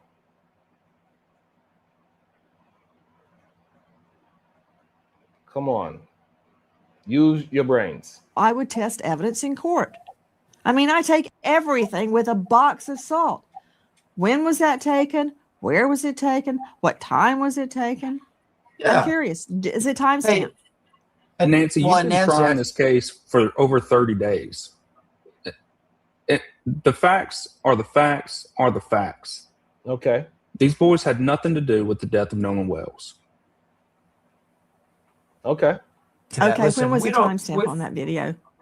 Nancy, I'm going to answer it this way. Yes. We don't think Okay. that you're accusing us of lying. We don't feel that way. We're just simply saying this. And it's okay. You're asking legitimate investigative questions. Thank you. And we don't fault you for that. But here's what we're saying. It's been over 30 days. Okay. There has never been one shred, one iota, one piece, nothing. There is no evidence that ties Warren, Morgan, or Jax to any crime because they did not commit a crime. Okay. They had That nothing may very well whatsoever be to true. do. Right. And there's again, nothing. what's timestamp on that video? But that's not our burden. See, that's the problem. You're putting this burden on us. All right. There's never been one No, piece of you evidence. did that to yourself, Paul, when No, you we said, didn't. here's the boat that day and he's not on it. That may very well be true. That may be absolutely we true. Didn't, we and didn't I'm do that saying, to ourselves. when was the video What? taken? Well, no, I'm telling you. Around that we have 4:30, multiple- July 4th. Yeah. And I'm telling you another thing, Nancy. We have multiple witnesses, and we're going to protect their names on the air here. We're not going to air out a think you private should. list of witnesses. We are. We're going to protect them. So I want to emphasize that as well. The witnesses that we're talking about, we're not going to do that to them. We're not going to name them here on the air. We're not doing that. I'm not So- asking you to. Yeah. Right. Nobody's Well, it asking sounds to like do you that. are. I'm asking you But we're again when the timestamp is on that video. But if you don't know, I'm not saying that that's wrong or right. Well, I'm not. I'm saying no, I want to know understand that. to I understand that, but corroborate that's that not- video. I understand that, but that's not a relevant question for your present guest since we didn't make the video. But I can tell you this. Okay. Well, you showed me Where's- the video, and that's why I'm asking. Okay. Let me ask Well, you we didn't- something else. Yeah, Good we didn't point. show You you. We didn't state show that you your Yeah, go clients ahead. Go ahead. know of witnesses, or you know of witnesses that placed Yes. Nolan at Horn Island alive at 6 p.m. Yes. Yes. 100%. All of this aside, all of the has the boat been searched? Where is Nolan's phone? Where are your clients' phone? All that is superseded by the fact that there may be witnesses placing him alive on the island at 6 p.m. And everything else disappears for me if that is true, because I know your clients were gone at 4:30-ish. Yes. Have these witnesses been questioned by law enforcement? Do you know? Yes. Yes. Yes. You're sure? Yes. Yes. And I'll tell you another thing. One other thing. There's a corollary. Nancy, there's a corollary. Okay. So there are witnesses who what? can place Nolan Wells on the island at 6 p.m. There are Mhm. also witnesses who can confirm that Warren, Morgan, and Jax left the island around 4:30. So both sides are covered. We've got it covered. Well, for me, it's not that simple because I still don't know what happened to Nolan Wells. However, Neither do we. I believe that the GPS, which really cannot be controverted, shows when the Triton left, witness or no witness. I've got that. Now, who's on the boat? I believe that video is going to tell me who's on the boat. But all that, the overarching issue was he alive at 6 p.m.? This is where I'm going. Right. And Nancy, I don't can I say care Nancy, who one thing. was with him last. I don't And- care if it exonerates or convicts course. anybody. I just want to know the truth. And it's good to ask, Sir? and I want to say this, it's good to ask tough questions. These are all valid questions. But Sir, just answer the goddamn questions. We know they valid. Peasy ain't going. No evidence. While not investigating is a given. They never even looked at the boat. No evidence while not investigated is a given. They never even looked at the boat. Come on. Man, I see why he's a lawyer, though. That man don't answer no questions at all. All he do is talk to a narrative. What we're trying to do for you is simplify it. 4:30 and 6 p.m. End of story. I want to believe you. I Hit want the to likes, believe y'all. you, Ed. If But you just because forgot, somebody says please so, hit the like don't button make now. it so. And I'm trying to prove it.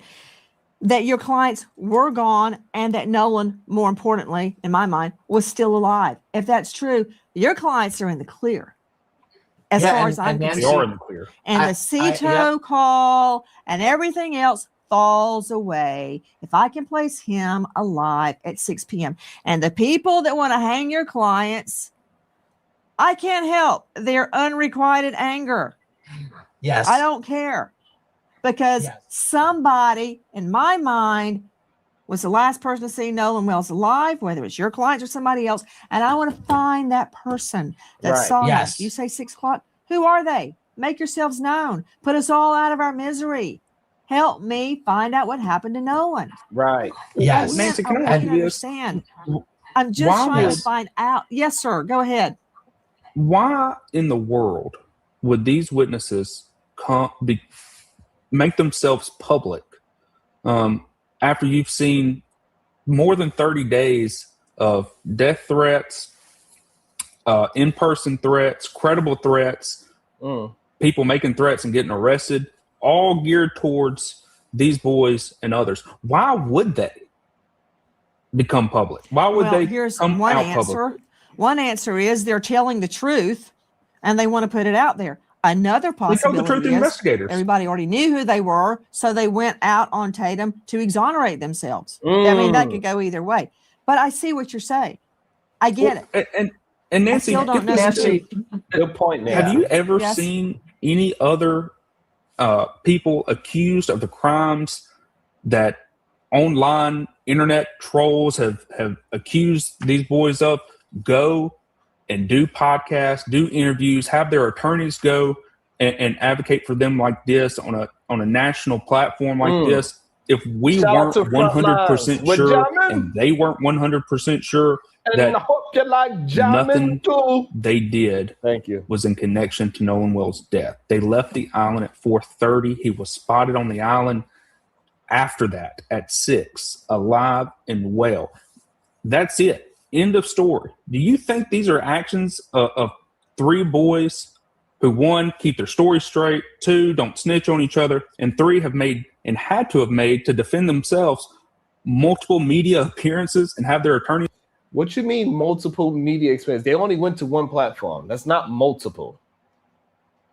They went to one place. That's why they didn't want to come here. Y'all knew, good lawyers, y'all knew, hey, you don't want to mess with Nancy. You ain't going to talk to no Nancy. You can talk to Tatum, but you ain't talking to Nancy. Peasy ain't going. Why would they wait 30 days? Why would they wait 30 days? Come out immediately.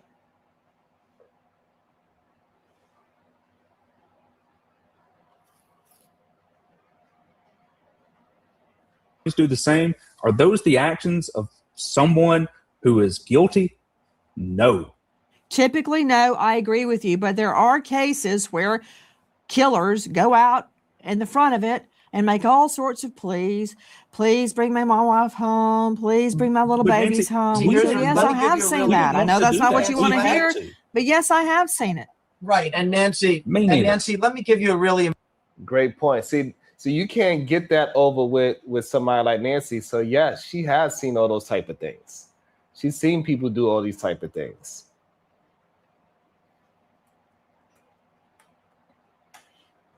Shout out to the 400 people watching. Make sure you hit the like button. If you never donated $1, please let this be the first day that you donate $1 bill. 99-cent super sticker is much appreciated. Shout out to everybody that never donated.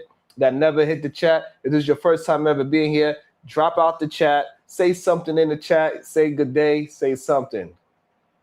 Talk to me. Important point here. And by the way, I appreciate some of the things you're saying. And let me just say this. This might be the most important thing. Look, we have a lot of humility. Warren, Morgan, and Jax have a lot of humility. Okay. One of the things that we knew when we were going to come on with you is we know you're going to ask us tough questions. Mm-hmm. We know you're going to ask us tough questions. Okay. And we're happy to answer them as best we can. All but right. one thing we've been very consistent about, there are so many things we don't know, right? We won't be able to answer all of your tough questions. And the reason we can't is because we just don't know the answer to a lot of them. Okay. But we do know what we know. We know they were off that island at 4:30. We know Nolan was on the island at 6. We just want to emphasize our humility in that regard because we just don't know, and we would love to know. We want to know how this tragedy happened as much as anyone, more than anyone. I want both of you gentlemen to understand something. If I thought I had convicted the wrong person, I couldn't live with myself. Sad. I personally investigated every case I ever tried and put before a jury. I do not want the wrong person, an innocent person, to suffer claims and allegations, much less go to jail. But I do want the right person, if there is a right person. Right. If there is. Which leads me to, I want to believe you and I want to believe your clients. Right. But for me, everything is what can I prove? What can I prove? They say so what? Prove it to me. That's it. Let me ask you this. Do you know where Nolan's phone is? Ooh. Anybody? Can Today? anybody tell me where Nolan's phone is? Good question. Right now, as we sit here That is a today. good question. You don't got Has it ever been turned over to authorities? No, it has not. You're sure? Yeah. I believe that Ben Crump, using local counsel, sent a letter out just last night, gave it to Don Lemon on his show, and Don Lemon on his show confirmed that they have not given the phone to investigators. Okay. Well, that's on investigators because they need to get the phone and they need to look at it. How are they going to get it if they don't give it to them? Warrant? Subpoena Duke is taken? Grand jury subpoena Duke is taken? Sure, but it hasn't been to the grand jury phone? yet. Hasn't been to the grand jury There yet. is. Are you telling me you don't think a grand jury is convening on this? I think they are. I don't think they have looked at Well, the you case said, how do yet. you get the phone? You obviously get the phone. Right. Police go say, hey, can we look at the phone? And they go, sure, here it is. That's one way. Well, Or you're But if they don't give it to investigating them. a potential crime. You get a warrant and you go, hey, give me the phone. Here's the warrant. That's two ways. Or you get a grand jury or a judge's order. There's all sorts of ways to get that phone. 4 ways. Well, Nancy, You could Nancy, just ask and they why, hand it over. yeah, Nancy, Why why did they give it to why him? has the yeah, Nancy, why? Yeah, why is that phone hasn't been turned over? Why? Okay. Good Why? question I back. Why guess would it the hasn't DA's been office asked need to for, get a But warrant? I think it should be, and I think it should be asked for. Look, Absolutely. I am not stirring the Nolan Wills phone pot with you. I got bigger fish to fry with you two gentlemen. I'm just curious. I mean, wouldn't that put a lot to bed if we could look would. at the phone and look at the GPS tracker on it, look at the route? I mean, look, Yeah, I know we where my want more twins are evidence. right now because they got Live 360. Yay. Nancy, Why can't we look at that? I mean, Nancy, we want more evidence. Let's get it all. That's the thing. That's the beauty of it. When you're telling the truth and you're representing 3 innocent young men, the beauty of it is you want more evidence. We gave our phones up. We let them do a Yeah. phone dump of our phones. which I find very, very interesting because a phone dump, everybody shows where the phone's been, what Right. time it was there. It's not Right. hard to do. It pings off phone cell towers and you can Mhm. tell as it progresses along. Not hard, easy. Right. And I find Every- that probative because it will tell me when the boys went to Horn Island, the young men, and when they returned.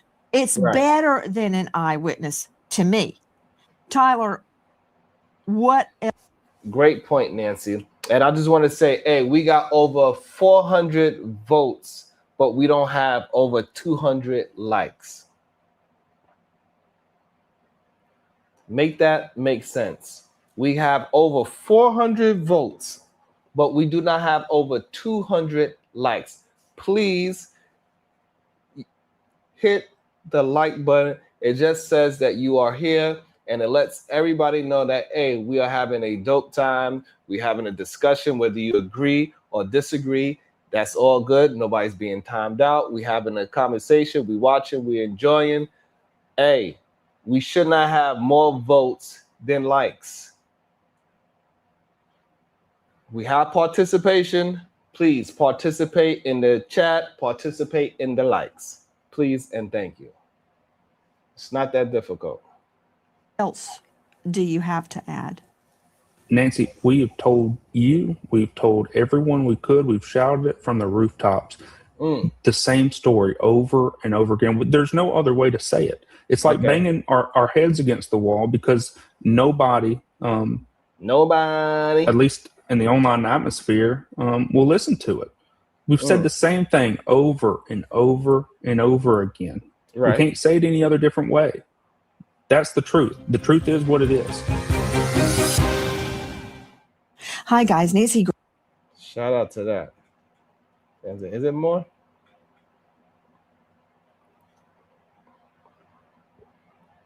I'm not sure if it seems okay. It might be a little bit more. The speculation. But again, all that aside, if I could speak to or hear from those witnesses placing Nolan alive at 6 after your clients had left the island, I feel that the investigation would take a different turn. In any event, we do not want to pile on any individuals suffering if they are in fact innocent. That's not what I want. Right. I want the truth, as I believe you do too. Well, of course I do. I'll be happy to reach out to them and at least ask them. Best I can do. Okay. That said, gentlemen, I appreciate you coming on with us, and man, salute to Nancy. She asked him some tough questions. She definitely did. That's 100%. She asked them some very tough questions. And, you know, it is what it is. And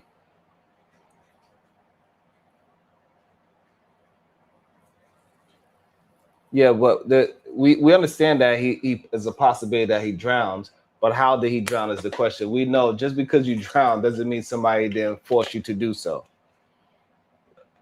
So yeah, he could have drowned, but that doesn't mean it was an accidental drowning, right? Right. And somebody walked into the wrong classroom. That's what we do know. Somebody walked into the wrong classroom.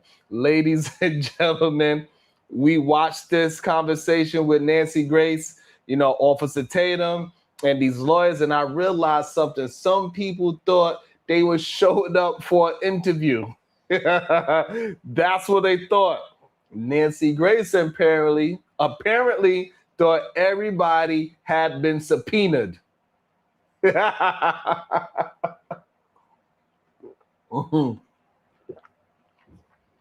She thought everybody had been subpoenaed. That's the first mistake. You cannot walk into a conversation with a former prosecutor carrying talking points. You know, like you going on a podcast with your homeboys, as we've seen. That's what Tatum was producing, a podcast with his homeboys. Nah, Nancy's sitting over there like, that's interesting. So when you said that, what exactly did you mean? Oh, that's a difference. That's a different conversation, because there are people who interview you, and then there are people who question you. Those are not the same thing. An interviewer hears the boys took polygraphs and says, interesting. Tell me more.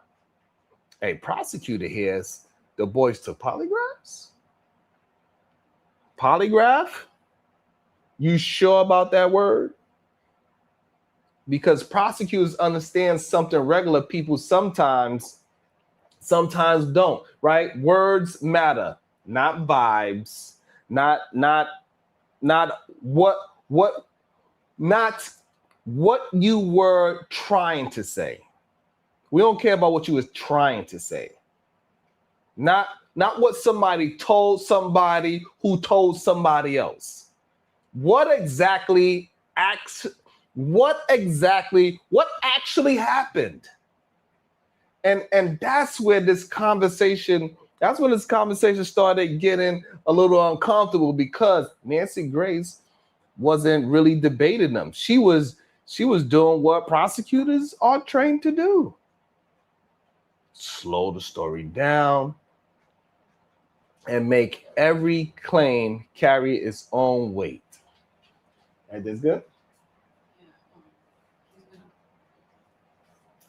he's gonna call you between 1 and 3 from 202 DC number. And I sent you. And make every claim carry its own weight. And apparently, sorry, y'all. And apparently,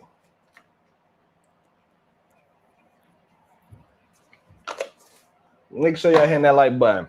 And let me get my thought back. And the story down, what I was saying. And every claim carry its own weight.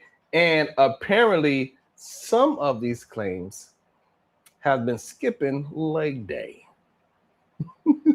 Let's start with the officer team, because this was fascinating. The claim being circulated was basically the boys took polygraph tests, right? Now, when the average person hears polygraph, we know what that means. Lie detector machine, hooked up. Questions asked, physical responses measured. Whether you believe polygraphs are reliable or not, everybody understands what somebody means when they say he took a polygraph. That's a specific claim. But Nancy starts pressing, and suddenly, it wasn't exactly a polygraph. It was apparently a stress test. Wait, hold on. Those are two different sentences. You can't tell me he took a polygraph and then somebody who actually knows what a polygraph is show up and suddenly we like, well, polygraph-ish. That's like telling me I graduated from Harvard, then I start asking questions and you say, well, I brought a Harvard sweatshirt. Brother, that is not the same accomplishment. You can't put on a sweatshirt and start asking people to call you professor. And this is why Nancy questioning mattered, right? Because she didn't necessarily have to prove some giant conspiracy. She only had to ask, was it a polygraph or wasn't it? That's it. And eventually, the terminology changed. Now that doesn't automatically tell us anything about anybody's guilt or innocence. Let's be very clear about that. But it does tell us something about the quality of the argument. Because if one of the pieces of evidence you presenting to the public is they passed a polygraph, and then we discover actually that wasn't the test they took, then I have questions, because you didn't give me a small detail. You gave me the name of the evidence wrong. That's important.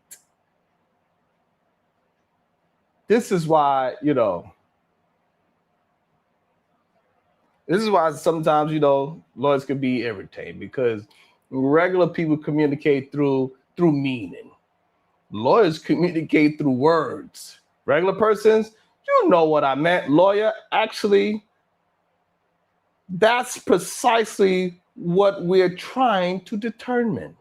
That's what happens. You ever argue with somebody who refuses to let you summarize? That's Nancy. You say basically, Nancy say no, not basically. Damn, ain't no basically. Can I get approximately? No, you cannot. No. Can I get a generally? No. Can I get a spiritual? Absolutely not. Because in legal matters, the difference between two words can be the difference between evidence and investigative tool. A rumor, a witness statement, and something somebody cousins heard at Applebee's. Those distinctions matter. And that's what I think people should pay attention to. Not I like Nancy, not I like Tatum, not I like these lawyers. Forget personalities. Watch what happens to a claim when somebody knowledgeable starts asking it. When they start asking questions.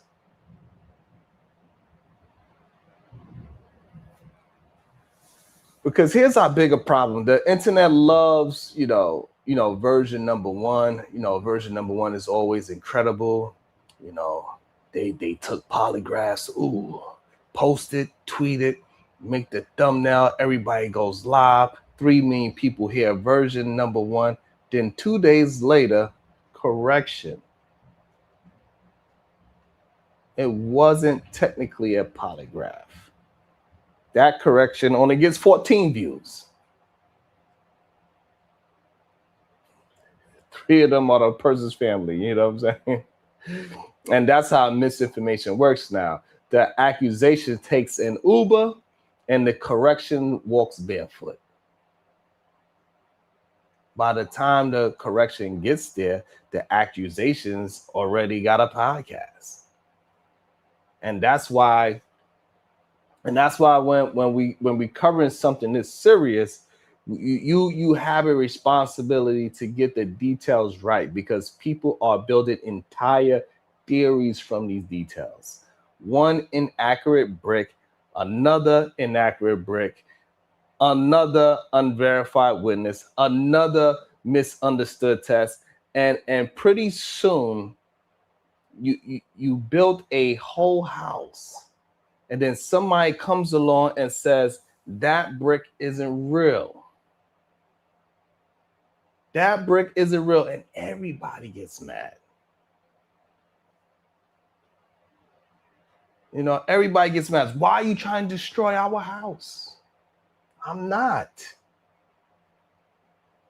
I'm telling you, Home Depot doesn't sell imaginary bricks. That's all I'm saying. And and this is when things get really interesting, because Nancy starts getting into the witness accounts, and again she's asking basic prosecutor questions. Were these witnesses properly vetted? Were the statements, did they make these statements in a collaboration?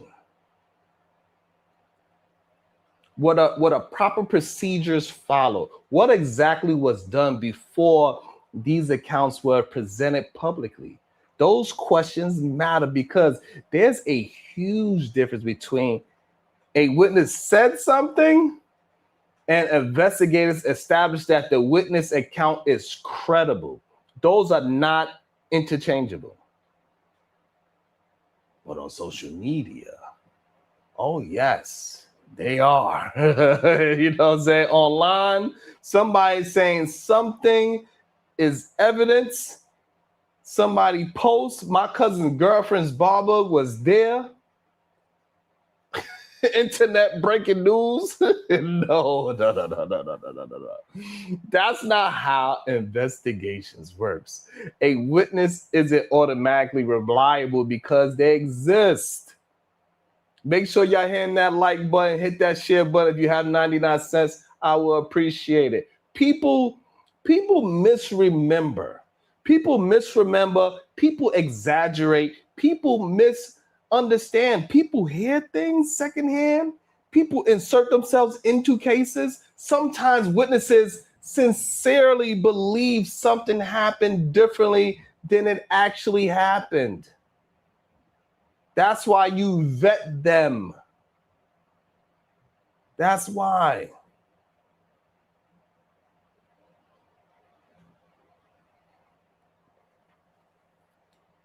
That's why. So when Nancy starts asking about procedure and when Nancy pushed the lawyers about whether the witnesses' accounts were properly vetted according to the relevant legal procedures, the conversation changed.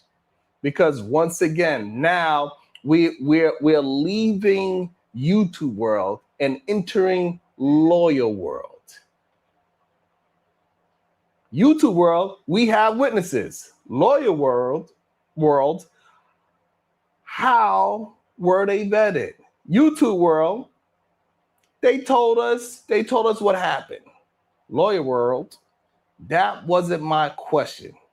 You ever have a teacher catch you giving an answer to completely different question?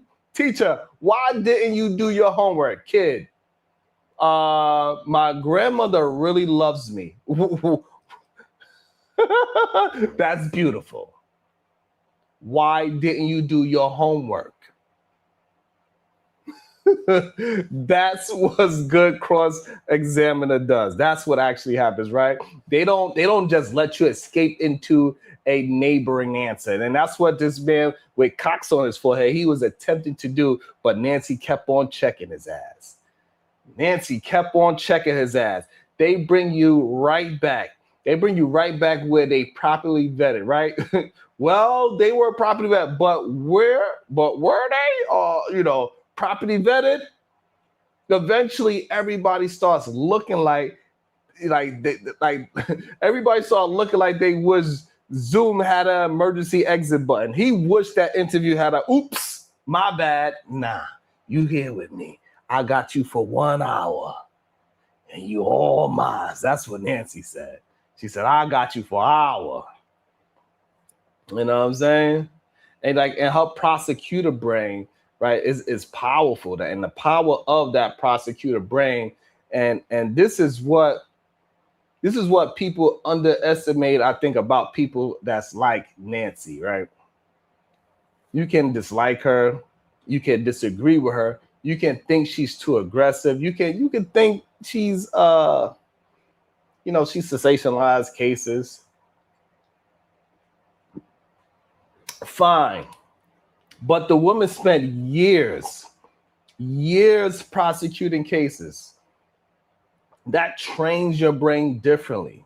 A prosecutor isn't supposed to hear a story and ask,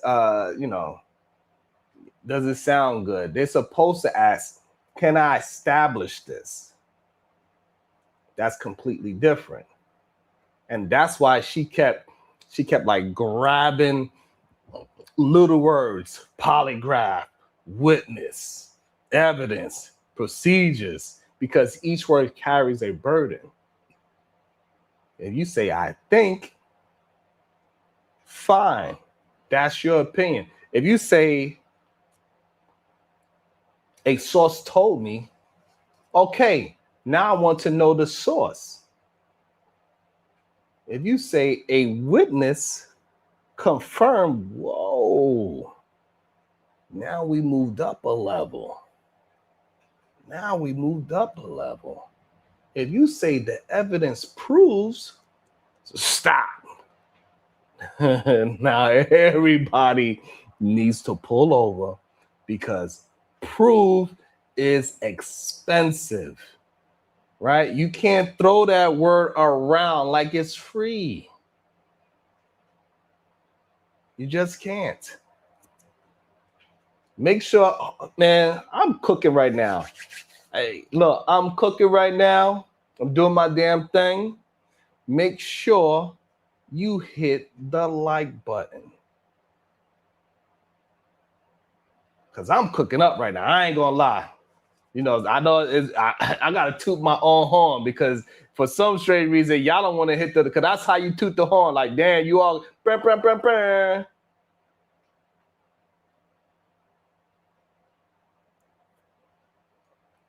Brr, brr, brr, brr. That's right, Black Hawk.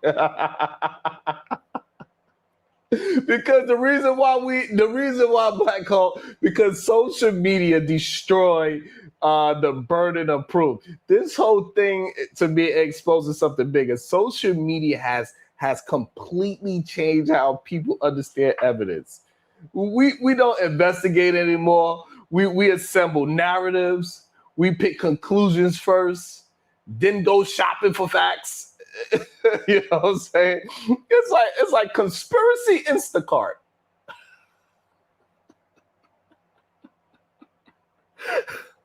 It's like conspiracy Instacart. I take 2 eyewitnesses, 1 suspicious photograph, 3 TikToks, and polygraph.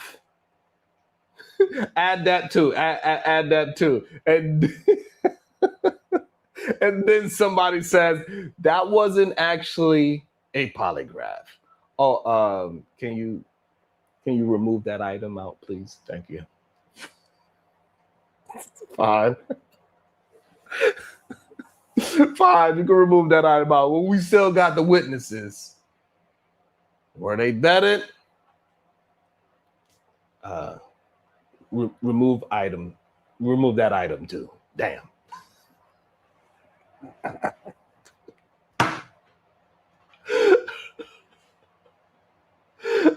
If I made you laugh, I'll put a smile on your face today. Make sure you hit that like, share, and if you got 99 cents, I would really appreciate it as we get you through your goddamn day. Remove item, damn. What do we have left? You know what I'm saying? A thumbnail and 47 angry tweets. That's the danger. That's the real danger. If your theory requires every disputed claim to be like to remain unquestioned, you don't have a strong theory. You have Jenga. That's what you got. You got Jenga. That's what. And Nancy walked into that room pulling blocks out. Straight up. Polygraph, yoink. Witnesses, that yoink.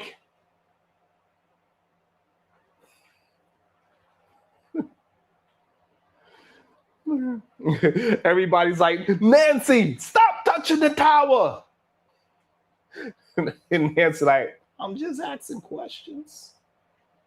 That's all I'm doing.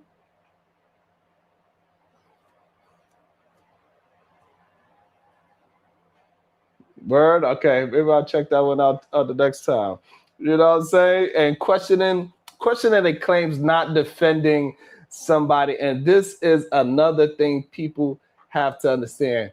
Questioning weak evidence is not the same thing as defending whoever's being accused, right? That's where internet discourse has become like insane. If somebody says this evidence doesn't establish that, people respond, why are you defending them? I'm not defending anybody. I'm defending the English language. That's all. Words have meanings. Evidence have standards. You don't get to lower the standard because you dislike somebody. Because here's the problem. If your standard becomes just then, because anything is good enough as long as it points towards the person I already suspect, then congratulations. Then congratulations. You invented Salem. That's what you invented just now. You just invented Salem. That's not justice. That's a goddamn Facebook group with pitchforks. That's what that is. Let me drink some water.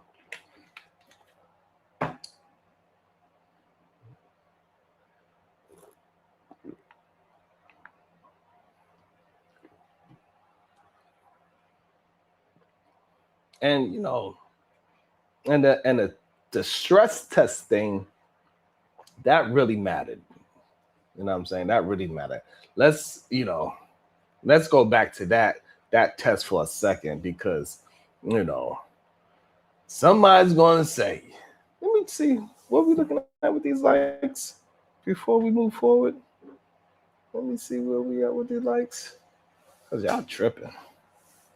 Let me see where we at with like we got over how many? Hold on. We got over 400 votes. We got over 400 votes, but we do not have 200 likes. Come on, y'all.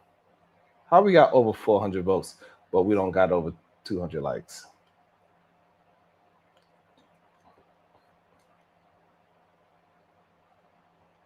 How we don't have everybody sending 99 cents? Like, how is that possible?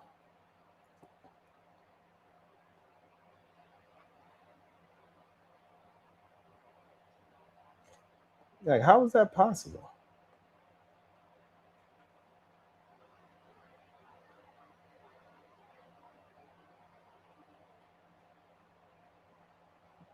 Like, we got to get it together, man. That when somebody's doing they part, you have to do your part. Hit the like and the share. Like, when somebody's doing a part, you have to do your part.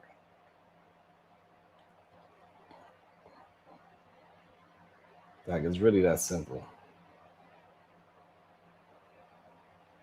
I gotta support the small I gotta support the small content creators too, goddamn.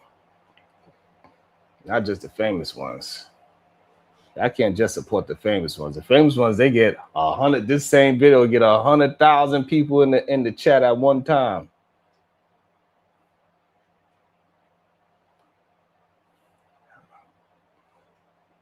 They get 100,000 people at one time.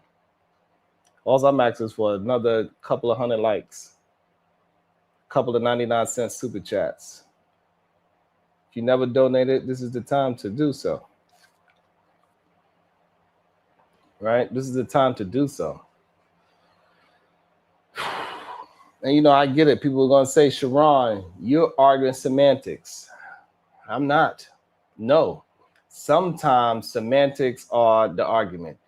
If I tell you the doctor gave me an MRI and then later say, actually, he took my temperature, you don't say same difference. No.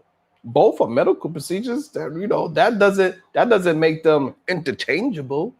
A polygraph and a stress analysis test may both be used as investigative tools aimed at assessing responses, but they aren't automatically the same procedure. And even polygraphs themselves have significant limitations. They're generally treated very, very cautiously in court. So imagine how careful we should be before taking a different type of test, calling it a polygraph, and then presenting that publicly as though somebody passed a traditional detector. That's not a minor clarification. That's exactly the kind of distinction a prosecutor is going to attack. You know what I'm saying? And here's what I actually thought was most important part, right? It wasn't that Nancy yelled. It wasn't somebody getting embarrassed. It wasn't somebody losing an argument. It was the moment the claims became more precise. That's what we should want. If somebody says something inaccurate and another person questions them and they correct it, good. That's how information gets better. The problem is we live in a culture where correcting yourself is treated like losing. So, everybody doubles down on every goddamn thing. I said polygraph, sir. It wasn't a polygraph. Well, it was poly adjacent. What? It had graph energy. Stop it. Stop. Just say I misspoke. It was a stress test. That's okay. But once you correct it, everybody who repeated the original claim should correct it too, because otherwise the misinformation keeps traveling.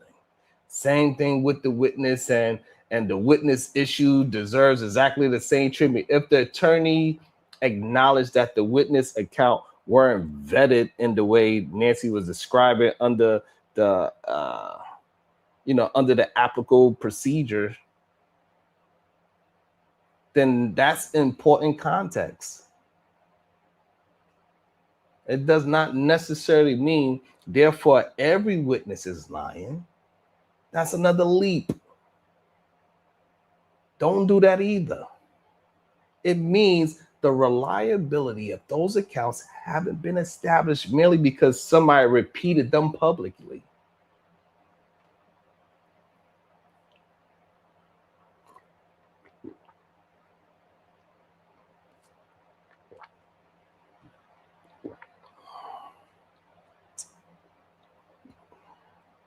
That's what we're saying. Thank you so much, Jay Villa. He said, I got you. Thumbs up.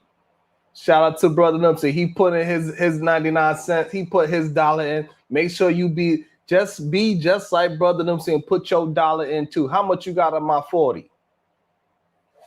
How much you got on my 40?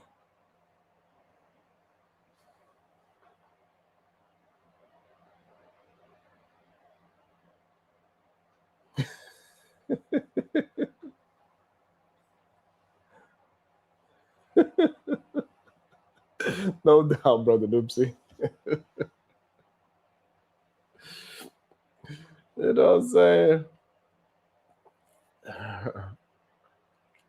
You know what I'm saying? I get it. And the reliability, the reliability claims remains like is undetermined, pending further, further, I don't know.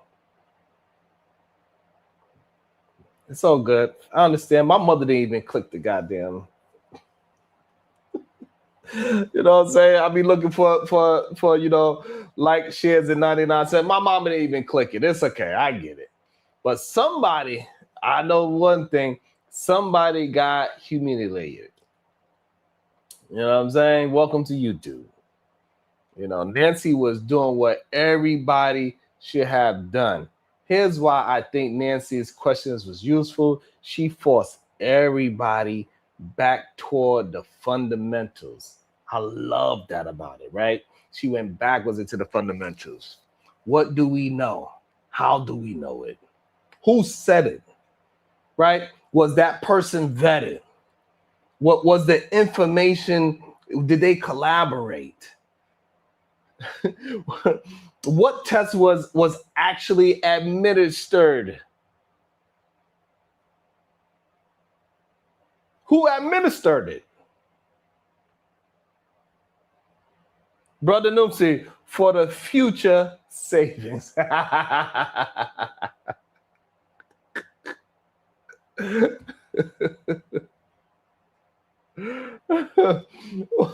What can that test actually establish, right? Those are the questions she was asking. Those are boring questions, but for me, I loved it. But boring questions solve cases. Exciting questions create content. There's a difference. And when we were and talking about real people and potentially serious criminal allegations. We need more boring questions. Everybody wants to be detective. Now, I get it. True crime has turned America into a 330 million detectives. That's what we got now in America. Everybody's a goddamn detective. Everybody got a badge from Amazon. People watch 12 minutes of YouTube. I reviewed the evidence. No, you have not. You watched a man named Crime Daddy 420 explain a screenshot. It's not discovery. That's not a discovery. Look at his body language. Oh, Lord. Here we go. I did it today too, right? He looked left before answering. I did it today. He looked left before answering.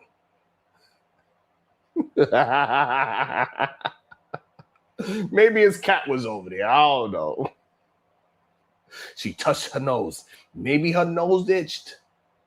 That's something, we have turned normal human behavior into forensic scientists. You know what I'm saying? And that's why somebody with actual courtroom experience can completely change the conversation, because Nancy isn't asking, did he look suspicious? She's asking, hey, what is the factual basis of your statement? And suddenly everybody remembers, they left the oven on. Right? You know what I mean? Like, he was going all over the place. He was everywhere. She was turning every which way but loose. She turned him every way but loose. And this thing, what I'm learning is that you can't fall in love with your theory, right? And the biggest lesson here isn't about Nancy Grace. It's about, Officer Tatum. It's not about the lawyers. It's about us. Don't fall in love with your theory, because once you emotionally attach yourself to a conclusion, every fact becomes personal. Evidence supporting you. See, I told you. Evidence contradicting you. The system is corrupt. At some point, you created theory that cannot possibly be disproven. And anything that cannot possibly be disproven isn't an investigation anymore. It's a belief system. Good investigators should want somebody like Nancy challenging the evidence, because if your case survives hostile questioning, your case gets stronger. You know what I'm saying? So don't be laughing at me, MJ. Here's a rule everybody should use. Before you believe your own theory, cross-examine it. Pretend you hate your own argument. Ask, what's my weakest evidence? Which witness am I trusting? How do I know they're credible? Am I repeating somebody else's interpretation? Did I see the original source? Did somebody use a technical term incorrectly? Could there be another explanation? Because that's essentially what Nancy was doing. She put the narrative on the witness stand, right? And narratives hate. They hate cross-examination. Absolutely, brother Numsy.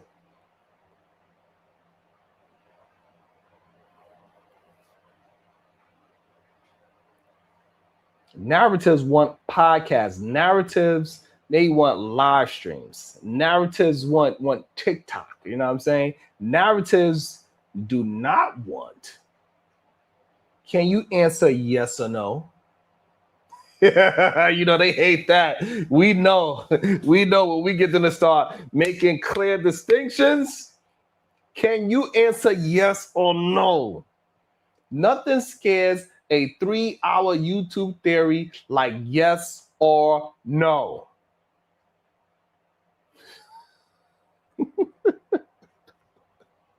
You know what I'm saying? That should be scary though. You know what I mean? Like we gotta have a difference between the courtroom versus the comment section, right? You know what I'm saying? Imagine trying to run a courtroom like a YouTube comment section.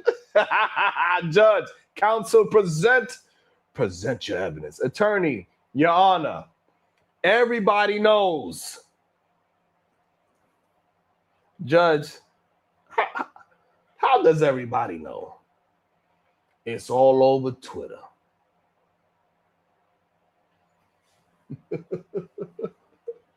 Case dismissed. But Your Honor, this post have 37,000 likes. I wish. Oh, why didn't you say that? Bailiff, release the jury. The algorithm has spoken. That's essentially where we've gotten culturally. Popularity has become credibility. You know what I'm saying? Because I was popular enough, it'd be no problem for them to hit the like button. It'd be no problem for them to hit the goddamn super chat. I ain't popular enough. I get it. Popularity has become credibility. You know what I'm saying? Confidence has become expertise and suspicion has become evidence, right? And, you know, that's what I did. Like Nancy's question reminded me, no, you still have to show your work. You know what I'm saying? And you know what I mean? Shout out to Conversation with MJ. You are asking for people to use metacognition. Most people are not training that and don't really care to do it because the lie works better. Sheesh.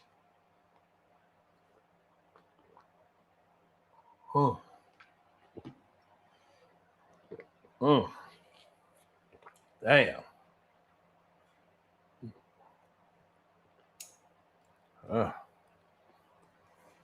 The lie works better. And the lie works better just reminds me of Officer Tatum, right? And that's why I do like the Officer Tatum's correction. And you know, I gotta give Officer Tatum credit for one thing. If you challenge and you clarify or retract an inaccurate statement, that's better than doubling down forever. We should want people to correct themselves. But once you corrected it, we need to acknowledge what happened. The original characterization wasn't accurate. Don't pretend nothing changed, because if they took a polygraph, they took a stress test. The audience deserve that correction, especially if the original polygraph claim was being used to strengthen an argument. You can't keep the persuasive power of the first claim after abandoning the factual basis for it. That's like returning the TV to Walmart, but keep it a remote. No, give it all back. What up, Sakwa? I say you got to give it all back. And the lawyers had their own problems, right? Same principle for the attorneys. If you are presenting witness accounts as meaningful evidence, someone is allowed to ask how those witnesses were evaluated. That's not harassment. That's lawyering. And if they were shortcomings in how those accounts were vetted under the procedures, being discussed, and that needs to become part of the public conversation too. Maybe, maybe the witnesses ultimately turn out completely accurate. Maybe they don't. That's what investigation is for. But you don't skip verification. You don't skip verification and then get offended. Then get offended when somebody asks for verification. That's like, it's like, bring me a cake with no ingredients list. It's gluten-free. How do you know? Because the lady who made it seemed trustworthy. Well, guess what? My stomach doesn't accept character references. What Nancy actually exposed with, it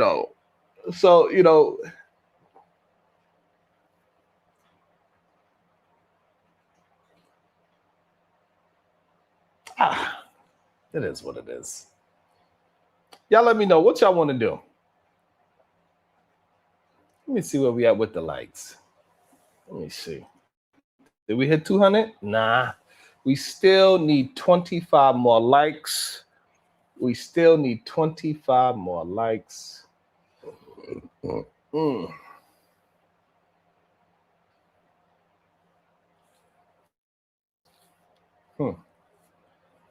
still need 25 more likes. That's crazy.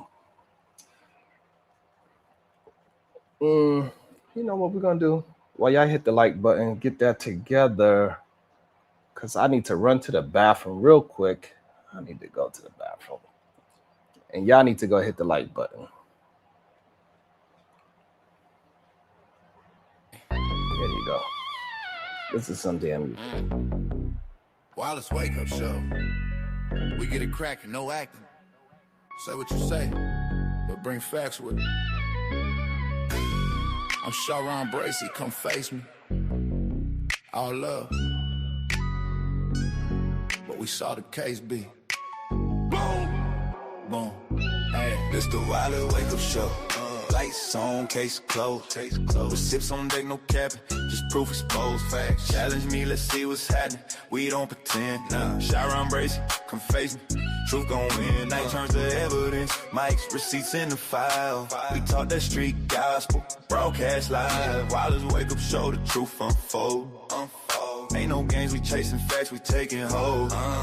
Lights low in the studio, the tension thick. Chat scrolling, comments heavy, they expecting this. Look, I drop a jewel, it explodes, scatter in the crowd. You talk tough in the ends, but vanish when it's loud. I've been smelling smoke, fakeries and fraud. Boss frontin' in the streets, but the paperwork flawed. Receipts stacked tall, timelines crossing the line. This is ghetto court with a beat and a rhyme. Bring your courage, bring your proof, or get exposed tonight. I ain't afraid of the truth, I live for the fight. I'm sure I call your name, come stand right here. It's all love, but the case gotta end this year. It's the Wild Wake Up Show. Lights on, case closed. Receipts on deck, no capping, just proof exposed. Challenge me, let's see what's happening. We don't pretend. I'm Sharon Bracey, come famous. Truth gon' win, man. Witnesses call in, testimony heavy. Facts. City on my back. Foundation steady. This ain't.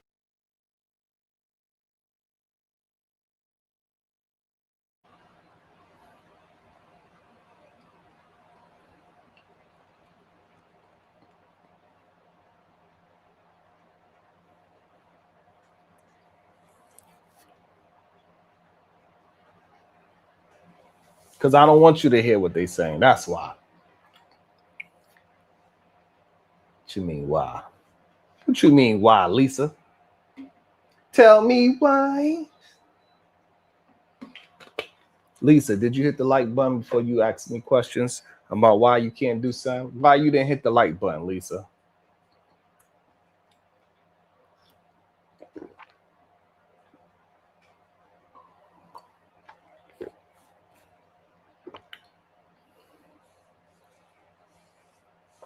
Why you didn't hit the like button, Lisa? It's a better question.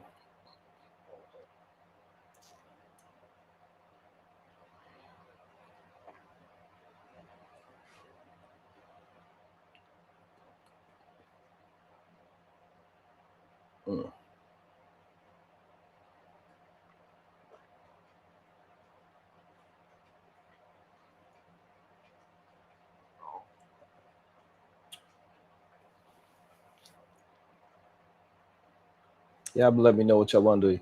Y'all want to hit the link? Y'all want me to drop the link?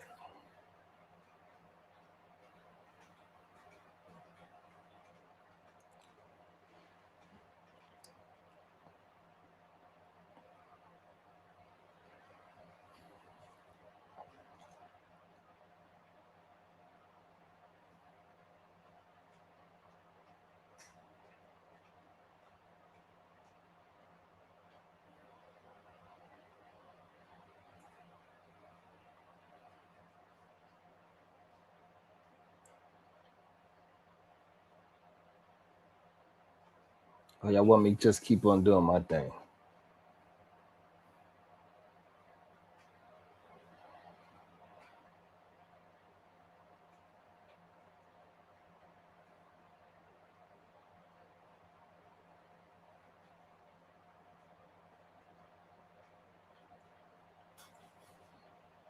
Y'all let me know what y'all want to do. Let me see where we are with the likes.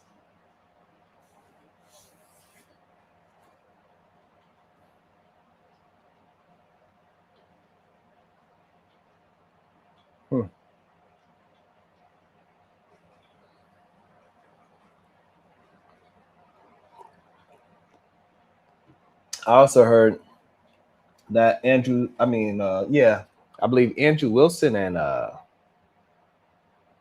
Candace Owen is debating today.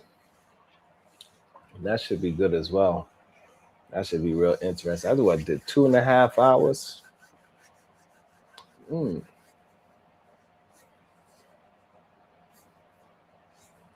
What you think, MJ? That's good enough for today? 2.5 hours?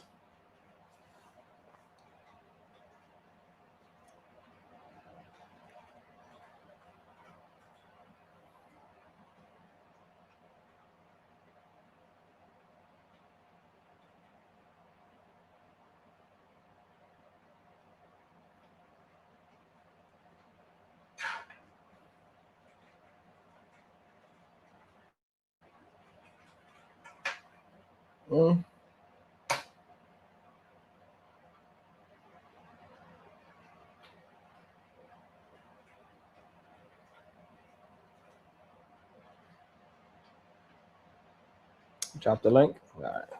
MJ said drop the link.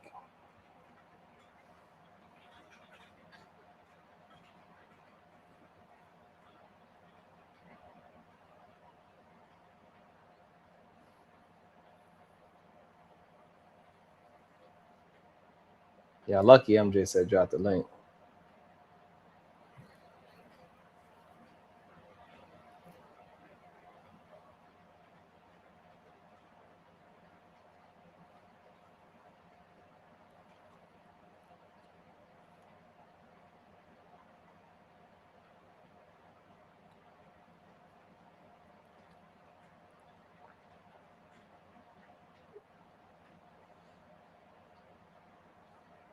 Good day, beautiful. How you doing today? Hey, good morning. Yeah, I'm gonna let you continue to do your thing, but I just wanted to say that everything from all the interviews from the boys, the lawyers, one thing for sure that I get out of all of it, even though there's a lot of confusion, that neither do these boys believe that Nolan's death was an accidental drowning.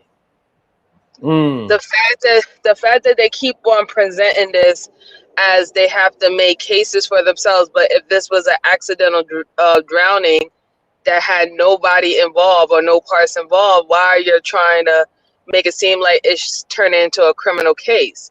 No charges have been brung out. So even if anybody has their speculation that they might have done something or they might have known somebody to have done something, the way how they're going about it is the reason why people are raising eyebrows on the issue. The fact that the police are not even handling it how they would normally handle any drowning or potential homicide situations when it has to do with someone losing their life. They have not followed protocol at all, right? Like even in regular drownings, if someone fell off a boat or anything like that, just because the medical examiner will say that a person drowned, and you said this earlier, just because you say that a person drowned, there's a reason why a person can drown. A person can drown by homicide, right?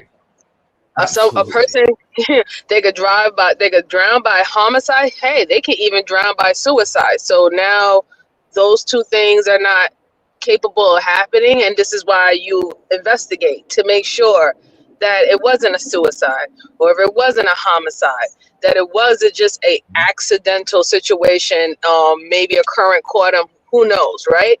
But the way how they're going about it is what's making people raise their eyes. They're doing more trying to plead their case or keep up this reputation that they have, and the reputation of that community and the island. They're doing that more than trying to, continue to speak life in their quote unquote best friend's name, right? They barely ever mention his name, and they'll just say, that's my best friend. My best friend, Right. my best friend, you're my best friend. Like seriously, right? And then I find it like, I don't know if you're gonna play. Maybe you'll probably play next day when you decide to come on. But there's supposed to be a memorial going on for Nolan because his birthday is the 19th of August. So Ben Crump and his mom and everybody told everybody to come down there for the vigil and stuff like that. So I guess because the boys was getting so much smoke of them not showing actual emotions towards Nolan or losing Nolan, but this is your best friend, they went down there with Tater Tot to Horse Island and did a makeshift memorial for Nolan. And it was only 5 of them. Now, mind you, here again, this is a month later.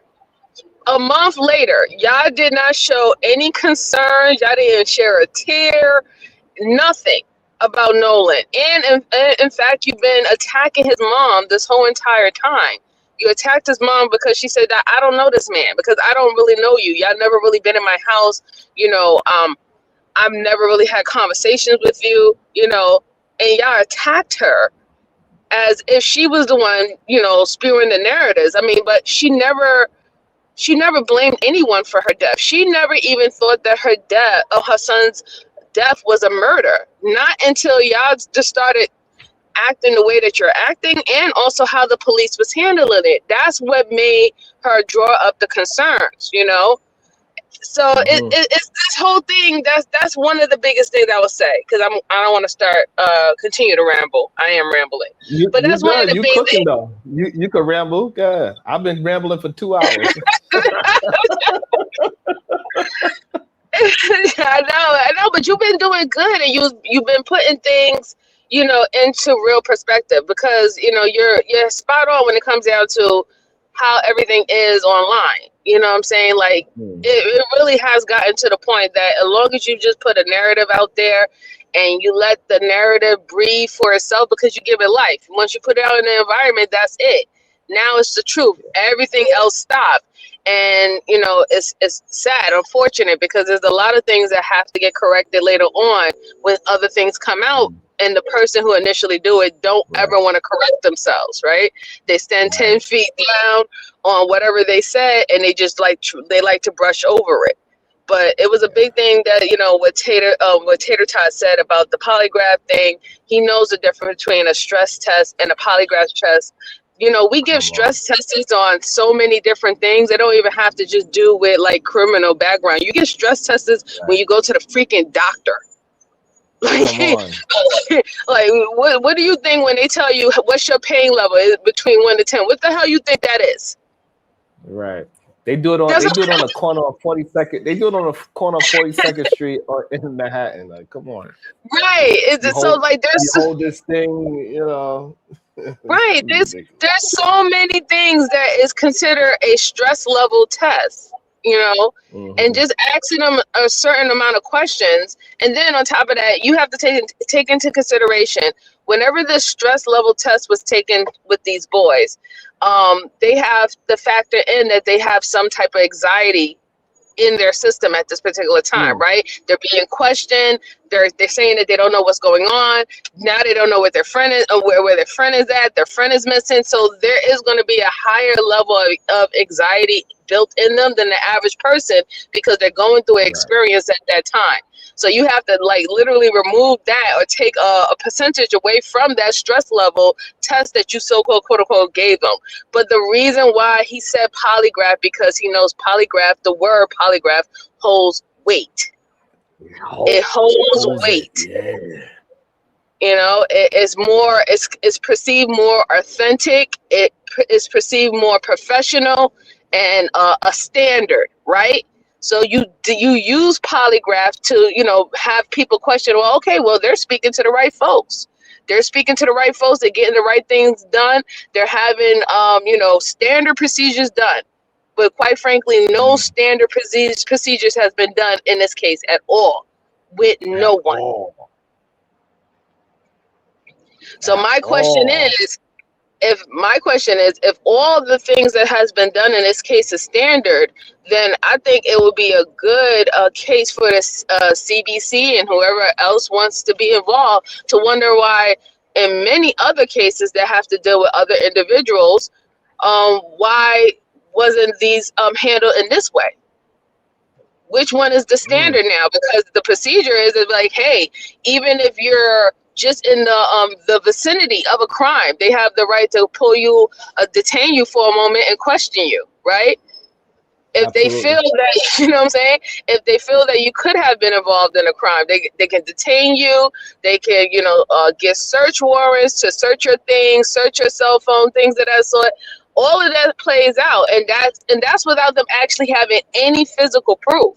So when you have more proof in this case, for these kids to not even have to even spend one day being detained in jail for questioning, or have their cell phones and their properties, you know, examined and researched. And who knows, maybe that has happened, because like I said, they're going to be closed the mem right now, because all this evidence has to go down to the grand jury. But it doesn't seem correct. The fact that the lawyers don't even know whether or not if the boat has actually been researched and examined and checked for blood spills or anything of that sort, that's questionable. You should know that. You should definitely know that. You should have been able to give Nancy a confirm saying the boat was searched. This is the date that it was searched. Right. It wouldn't have harmed. Yeah, go ahead. Yeah, but you know, even simple answers. Yeah, that answer would not have hurt his client's case. But I want to make note to something, right? The three people that they're harping on is only their clients. Now, where is Wyatt and where is Bart? Because Wyatt and Bart was also there too as well.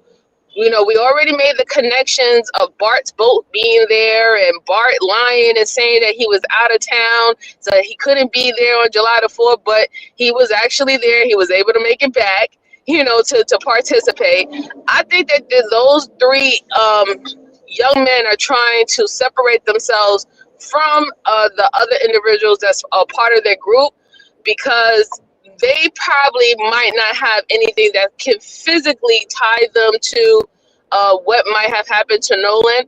However, you know, it could be still negligence on their part anyway, but that's here or there. But I really do see a separation there, because even when they did the interview with Tater Tot, Bart Wyatt wasn't there. They brung in this new guy, and then they had their lawyer sitting up there looking like he was one of their group members because the way that they were dressed. And come to find out, they was just on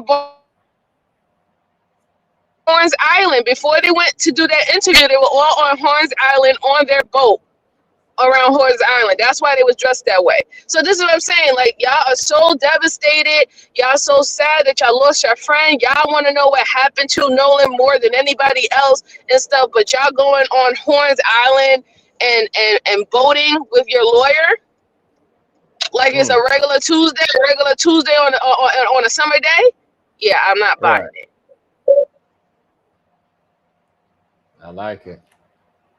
Welcome to the show. Out the Mud, Cody.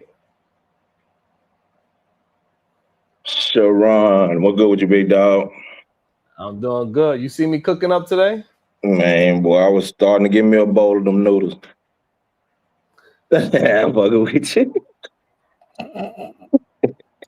Hey, Miss MJ, what's good with you, young lady? What up, Cody? Cody? All right, look, this what I'm saying, though. This why I get from this, big dog. I think right now, if we really pay attention, I think we getting a chance to bear witness at what it looks like to be innocent until proven guilty. Interesting. Because I don't think we really get a fair view with it in most cases. So because in majority of cases with this many circumstances and so much circumstantial evidence, me and my fellow brother Sharon would have been in what they call custody, goddamn me. You hear me? Ain't nobody been in custody, nobody paid no bond money, nobody it's too free. You hear me? I 100% agree with you. This is exactly the perfect example of innocent until proven guilty, something that majority of people in many other communities have not experienced. In fact, majority of the people are guilty and they have to prove their innocence. Absolutely. Yeah, I would have sure been having to prove mine right about now. I'd have been GoFunding me and goddamn me seeing them Sharon come back from China and speak on my behalf for my good brothership. Yeah, but they ain't got to go through none of them stresses and strains, huh? Yeah, I've been having to wait in the commissary line, and yeah, I'd have been on the list. You hear me? For a big dog, I'm telling you. In any two ways I ever seen or ever witnessed that you was or we were, a group of us were suspected to be the last group of people to see this one particular person alive, and how we avoid questioning, how we avoid you understand what I'm saying? The rigmarole, how we avoid avoid the squatting cough. Right, because this whole idea that Tatum and his lawyer, like, they not being questioning for real. No, they have Tatum. I told you when I first came on here and you were speaking about it after the Tatum first interview. I told you it looked like homeboy sitting down having a powwow. Absolutely, that was my first statement I made on your panel, big dog, about this situation. You feel me? And that's exactly what it looked like both times. And I ain't as professional as Nancy Pale lad, but goddamn me, she kind of feel the way I feel. Nancy was cooking. You feel me? So she kind of feel the way I feel. She know in any type of situation that this was a group of black men and one white cracker boy who goddamn me and disappeared and gone and drowned. Nobody know it, and we all left him out there and they went with the search team and looked for him. And then she know all us would be in custody, big dog. Absolutely. And no, you're wrong. You don't need evidence of a crime for what we are asking. You don't. There's plenty of reasons when people ask people to come down to the station and ask them questions without them being arrested. So this whole idea that they gotta be in some kind of criminal activity, no, all they gotta do is be a suspicion of a suspect, or are we trying to clear some things up? Like, you don't have to. Yeah, be the last one seen with your girlfriend and that little bitch end up missing and see what happened. Right. They gonna be at your mammy them house all under the beds and shit. You hear me? Disturbing your mammy them peace. No, they ain't them old folks ain't had shit to do with it. You hear me? But they gonna be all over there disturbing their peace. They gonna be all over there at your dad at mama house and you ain't seen her in 10 years. You hear me? Yeah, like, for real. Because if I for sure, if I was in that same situation and I was the last person to rent out that boat, they would have definitely checked that boat. No dogs ain't been on the boat to smell for nobody. No. You understand what I'm saying? If they stop you on side the highway, Sharon, he gonna bring the dogs on GP just to make sure you ain't got shit in there. You hear me? Shit, they ain't even put the dogs on the boat to smell if anything went around that motherfucker, right? So it's just too much. You know what I'm saying? That's what the. And the only thing that good reading shit work for it seem to be is Cracker, because they find all the loopholes for them. I'm just happy that a request has been put in for the DOJ to take over the case, and I think they should take over the case because I'm sorry, Mississippi, especially their local law enforcement, they have not proved that they can handle this case and to be forthcoming with all the evidence or anything, or if they're doing everything that they're supposed to do, normally. This has to have a outside investigation, and I'm glad that they're putting forth that even after whatever they come out with the findings locally, there's still going to be a federal investigation. So. And like, see that autopsy woman, see, like, this little bitch, excuse my friend, big dog, but I don't really respect her. I just off of her look when she came and gave her little old briefing, right? Well, she knew off jump that the second autopsy would result in nothing, big dog, being the fact that he didn't have a full body.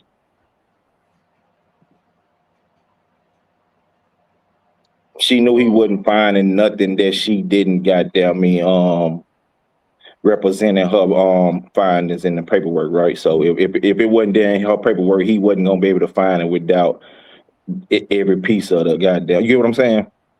She knew that off top. Of course, because I mean the whole situation is that supposedly he drowned because he was found in water. His remains are found in water. So the first thing you're going to have to look at is the throat, right? The throat is going to let you know whether if it was water in there, is going to let you know if there was any pressure on the throat that cut off his airway, because remember your throat has your trachea in it and as well as your tube where the food goes down up, right? Those things are highly important into identifying whether someone drowned, like me and Shaman was saying earlier, drowned by, accidental drowning, homicide drowning, or suicide. Mm-hmm. Yeah, and that's why I'm like, man, it's just too much being put in the mix. You know what I'm saying? Even if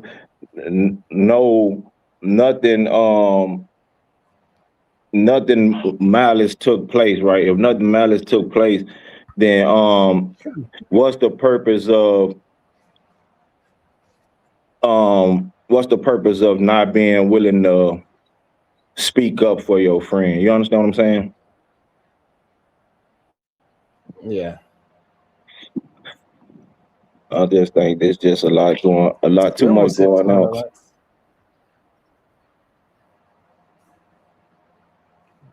And then the big issue with me is that they want to talk about, we called the Coast Guard. Y'all called the Coast Guard the next day. You did not call the Coast Guard the day that he went missing. In fact, on the CTO call, the lady asked, do y'all need the Coast Guard? Because if you're having a boat emergency where it's about to sink in the middle of the ocean, the Coast Guard has the equipment to help you and they can get there faster than the CTO. You told them no. So you're saying, if we committed a crime, why would we call the Coast Guard? In fact, genius, y'all didn't call the Coast Guard. So are you saying that y'all was making moves as you committed a crime? Great question. Natasha Vincent, for Cody's potty mouth, because we all know he can't help himself. That was my Canadian connection. Hey, shout out to Tasha. Appreciate you. Hey, but yeah, I agree with you, MJ. You know what I'm saying? It's like a lot of fluffery. They like fluffing it up too much. You know what I'm saying? No, I agree. I agree. And then I wanted to take note, and this is just my speculation, my opinion, not factual. They said that, it was very alarming in that interview with Tater Tot when the guy was pretty much, he was going into more detail as in, wouldn't you see somebody on the ground? Wouldn't you see somebody squirming or swirling on the ground? Well, you know, in that still picture that they're showing, you notice how they're all looking down, right? Yeah. Yeah. And they act You as know, if they speak as if they was out in the center of the ocean and he fell off the boat and gone disappear type shit. But y'all right here where everybody's standing up in the water, right? Waist high. So how nobody, and it's flat land, ain't no trees, no palm trees, no bushes and nothing to obstruct the vision or whatever the case may be, right? So how nobody out of, you say it was 1,000 people or better out there, how nobody sees nothing on flat land? Right. Only two people seen them after 6 p.m. Two right? people Only that two know people, each other that 1,000 was, people. they caught them kissing and humping on each other in the sand, and they just, well, oh yeah, I seen some black dude. He was the only one. I know it was him. Right. But looking crazy, man. That's why, and I think Nancy Gray, when she told him, she was like, why didn't you she was like, I wanted, when I every case I've done, I wanted to know that I was arresting the right person, and so I investigated for myself. Right. Mm. And if you paid attention in the actual video, it stumped them because they've done no actual investigation for themselves. They only spoken to the two little white boys that told them what they wanted to tell them, right? Right. And then on top of that, they admitted themselves, right? When they talked about the enhanced audio, you notice how none of them came out and said that it was a lie. Have anybody made note of that? Nobody said that that was a lie. They just said, oh, somebody put words behind the background when they enhanced it, and that's just the honest truth of what happened. Well, wait a minute. Why haven't y'all taken y'all resources? I mean, y'all got 200K. Why haven't y'all took y'all resources to audio engineer that you can rely on, since y'all like to go to certain people's shows to get interviewed, that you can rely on, that they're not gonna question you with really hard questions? Why didn't you take it to somebody you trust and have them enhance it for yourself as a lawyer? If I understand that the maybe the boys didn't do it, but you could have went and got your own audio enhancer and say, well, this is what our audio enhancer got from the call. But no one wants to even touch with a 10-foot pole what was said in the back of that background. And if y'all having such a quote unquote emergency, why we would hear something talking about that emergency, like, oh my God, the water, pour it out, like you would hear something like that. But nobody has not denied what was said in that background.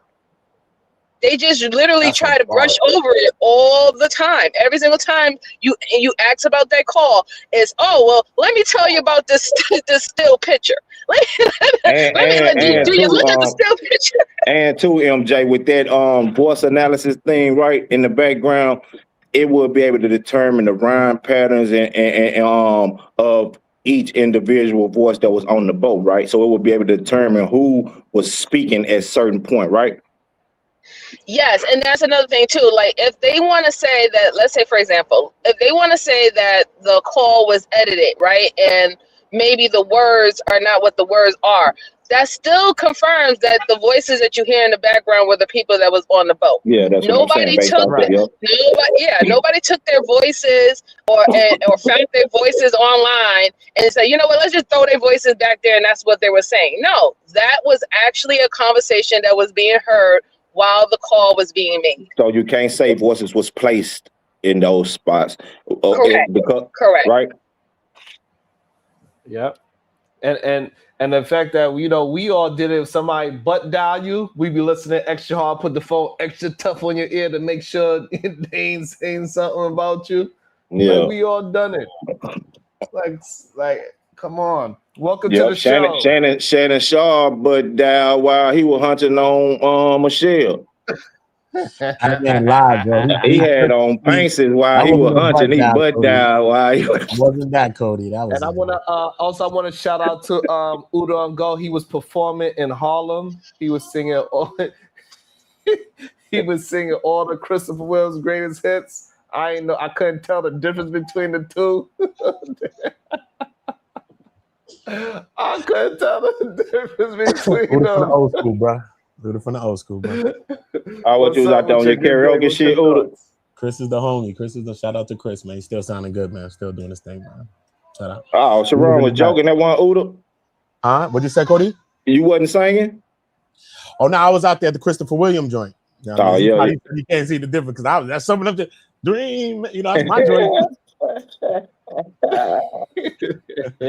He took you back to goddamn me 91, 89, 90, goddamn me Brooklyn, didn't it, boy? Yeah, in that 80s bag, bro. Yeah, though, man. Y'all making a lot of good points, man, with this whole case, man, this whole situation. You know, I just been doing a lot of research on this whole case, man, and I just don't know. You know what I mean? I just don't know what the hell from left from right. I've been doing other case by case of comparisons of other cases as well. A lot of cases, I went through like 20 cases, you know what I'm saying, in Mississippi. People that was found in rivers, a lot of young people. It's the University of Wisconsin, was a lot of people. It's like the beginning of the Mississippi River. A lot of young people from colleges was disappearing in lakes and in rivers and all types of stuff like that. A lot of them is due to acute alcohol intoxication. That's what it is. It's called no foul play, and it's accidental cold water drownings. You know what I'm saying? So, you know, it got me kind of thinking, you know, is that going to be the finding of Nolan? Yes, for sure. It's just a lot of funny things with the whole thing, especially this one case, this guy named Luke Hammond. He was a star like basketball player, and he went as well. You know, I mean, he had bruises on his head, on his hands, and different things like that. But they still said it was an accident. And then they said that the bruises that his body did sustain was through traveling in the water, just from traveling in the water and bruises, right? But then when I look at Nolan Wells's autopsy, you know what I mean, which I went through the autopsy, the second autopsy, which was done on the 10th, there's no bruising besides the subcutaneous, the one that's in the occipital region of his head, that discoloration patch that's back there. There's no other like bruising or nothing. But if Nolan's body was in the water for 48 hours, then he would have sustained some bruising. Because, you know, you in the water, you rolling with the waves, you hitting the shoreline, you hitting debris that's in the water, you hitting the seabed, different things that's happening. You know what I'm saying? And at that time, they were saying that Luke Hammond was in the water supposed to be for like 3 days, supposed to be for like 50 plus hours. But they came to find out to say like, nah, man, we think that Luke was probably in the water for like 3 to 12 hours. You know what I'm saying? And maybe some of those could be the same things when it comes to Nolan as well. You know what I'm saying? Because there is no bruising on him. It was in a place where it was heavily searched. You know what I mean? That's the first places that not only the first investigators that went out to go and see it, and they end up meeting his mom, his dad, and Les George, who's the coach, coming back from the island, searching the western tip as well. The officers got out there, they searched the northern tip, they searched the southwestern tip, they searched the dunes, they searched another part, it's called the chimney stacks on the island. It's like an old, like maybe like barracks or some kind of army type of deal. And it's crazy, you know what I mean? So I don't know, man. There's just a lot going on with this case, you know what I mean? So yeah, but you got to read like the autopsy reports, the geospatial timeline report, the police report as well. You know what I'm saying? When you read that as well for yourself, you know what I'm saying? Even look, I shared the autopsy to y'all. I shared different screens to y'all. You know what I mean? When you read these things, then you start to get your own timeline on what's really happening. You know what I'm saying? Based on my timelines of what I'm seeing, based on the autopsy, based on the findings of this, they never gave up the anterior neck structures, right? They never gave up the lung. This is how you would determine if someone drowns or someone was asphyxiated or not, right? And even when you go underwater and you intake water, your throat muscles begin to spasm. So that's another way to see if you're choking, if you drowning, if you have asphyxiated, whatever the case may be, you know what I'm saying? Again, that's the only place that they found. Okay, cool. This is another thing to look at. All right, cool. Nolan was missing from the 4th to the 6th. The state's autopsy was done on the 7th, which is the exact day after All right. So when they got the body, the second autopsy's date is July 10th. So they got the body 3 days after the first initial autopsy was even done, right? But we know that decomposition is happening more. And with decomposition, it kind of obscures even bruising or certain things as the body begins to decay more and more and more, right? Why couldn't they have gotten the body on the 8th after you were done with the body on the 8th? Yeah. By the 7th, you were done. You did your autopsy. Why couldn't they get this body at the 8th? And why didn't they have certain things with the body as well? You know what I'm saying? So it shows you what they went through. They break down what exactly they went through, the cuts that they made, the Y-shaped incision on the anterior torso, all of those things that they did.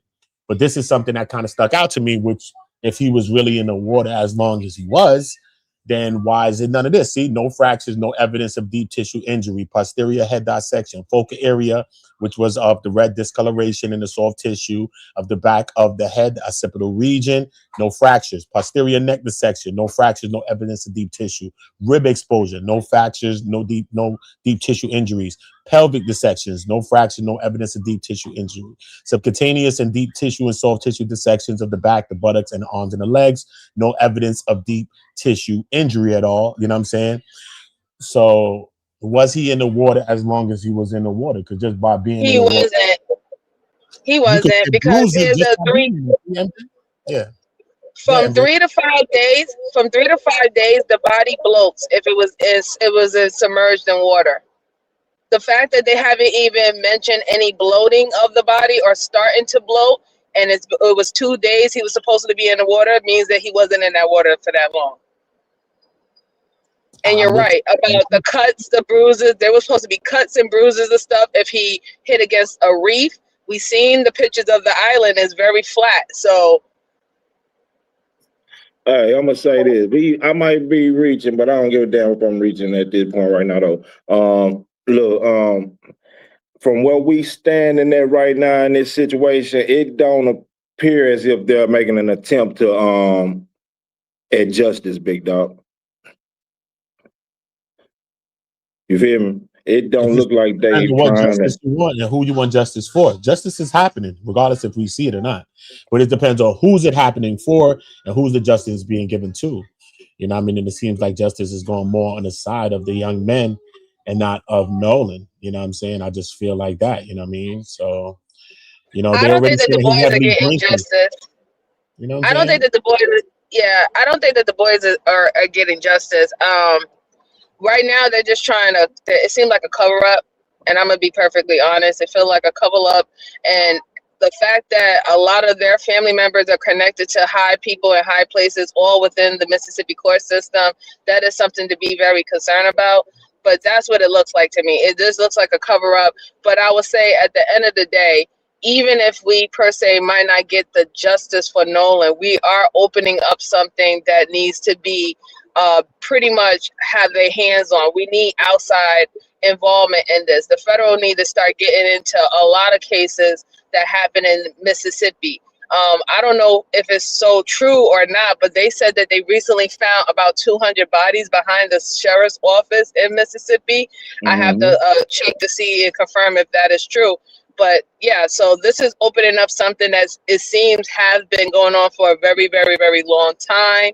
We don't necessarily know what it is, but we will have the ability to get those answers that never been answered, and hopefully that will, suffice as justice for Nolan and many other people who haven't had nobody speak to them or speak for them. You know what I'm saying? Like, we putting all this pressure on Nolan, but you got to remember there's so many cases, there's so many people who had never got this type of widespread media before, and maybe we can finally, put some things to rest. Yeah, man. And it's looking like it is from possible truth to the 215 bodies that were I think I seen discovered a documentary on that in 2023. So yeah, it looked like there's some truth to that too as well. Yeah, man. Like I'm saying though, because the young guys are doing interviews, man, and that's one thing. There's still an investigation pending, man. You know what I mean? If it's one thing that you don't want to do is talk at all, man. Especially if you're not a suspect. You know what I'm saying? What you talking for? There's nothing to say. But y'all talking, and when you begin to talk, you end up making mistakes, bruh. Yeah, That's just sure. period. Anybody Yeah, will for tell you sure. there's an actual ongoing investigation going on. Mum's the word, homie. How confident do you gotta be that you're not a suspect? You're not gonna have no shackles put on you. That you out here talking with Officer Tatum over here for what? And it seems like they talk to him more and they expose more dealing with him. He's talking about everybody but one boy had went and they took the polygraph test. Excuse me, it was a stress tester. But then the lawyer come out to say, listen, man, no one took it but one boy and the girl Katie. See what I'm saying? So you talking too much. I just believe that they talking a little too much. It just seemed kind of fixed how they keep doing these conversations with him. I just think it's just I really prefer weird. for them to talk. I think that they need to continue on talking. I think that it's a great thing that they are talking. These interviews are opening up so many things, that silence we wouldn't be able to get out of due to silence. So yes, please talk. Please, put yourself out there. Please try to run it down our throats how much of a best friend you was with Nolan, but you left him stranded on the island because he didn't have a boat. He didn't have his keys. He didn't have his phone. You left him with a girl that apparently he didn't know, but y'all knew because y'all was text messaging with her back and forth throughout the day, whether via Snapchat or whatever IG social media app that you was using. But you was his best friend, and you didn't call for a Coast Guard or look for or worry about his actual whereabouts until the day later, not the night that he didn't show up or back to his parents' house, right? And the fact that when his parents came to your house because they had to go find his phone through the Life 360 app, y'all had the lights off and act like y'all wasn't even there. And then you opened up the door, and then you also gave pressure into not trying to give her his phone or his keys back. Now, there was one thing in that interview with Nancy Gray when they was talking about the phone situation. The reason why the mom is not giving up Nolan's phone is because she is weary that it can be tampered with. There's been proven so far that the Mississippi local officials are not doing right by their son. In fact, she is getting death threats. Him, her, their family, and they got younger children too, right? Nolan wasn't their only child. Y'all are threatening them. Y'all are trying to make her lose her job. Y'all doing all of that because she's asking about what happened to her son. I want people to really just think about that. She's asking what happened to her son, and now people are trying to harm her family and harm her livelihood. And you have to ask your question, why would you do something like that? What are you so angry about a grieving mother looking for answer? Why are you so angry at her? Because you thought that she was just supposed to shut up and take it, that her son is gone? Now, who would think like that? Who would think that? Yes, I'm angry with you because you're shutting it, because you're being loud. You're making people notice. You're making people pay attention. Who would want you to shut you up?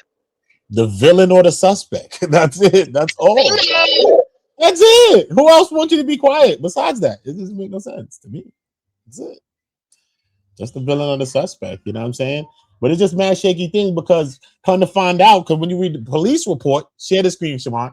When you read the police report now, you know what I'm saying? It's two things that stand out in this. Even though Bart boat was searched, another young man boat was searched too, and they put the card in to download the contents of the boat and stuff like that. So Bart boat was searched, and he gave full rights for them to search it or whatever the case.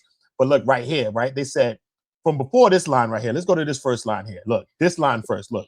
This go from right here. Look, boom. It says the 18-year-old son. This is her calling the people, the police. This is her report. Remember, she was contacted around 11 p.m. to say Nolan wasn't there, and then she ended up contacting these people. You know what I'm saying? So they said, son rode to Horn Island on a vessel with friends and last seen around 1,500 hours, but his phone was in a friend's truck. So his phone was never on a boat. This is the police report. Why would he leave his phone in a friend's truck, then get on a boat 30 minutes to an island? You know what I'm saying? So did he have his phone at all? Listen, even if he had his phone on a boat and then the boys called the mom and said, listen, we got his phone in the truck, right? It would have been clear that she knew that the phone was on the island with him. The phone was on the boat, left on the boat. They've taken it off the boat and put it in a truck. But here, the mother's saying that it was left in a friend's truck. So why would he have left his phone in a friend's truck and went to the island by himself, right? And why are we even speculating about pictures that he could have took on the island if he never had his phone at all and his phone was left in the truck at all, right? So that's mad questionable. Okay, that's mad questionable right there. Then this right here, Nolan, that they left and he was in the company of an unknown female. Why is everybody referring to her like this unknown female when there's supposed to be some evidence that Katie knew at least Warren's little brother, Warren's mom, the mayor of Ocean Springs, Cox as well. His name is Cox too. There's a lot of Cox going on around there.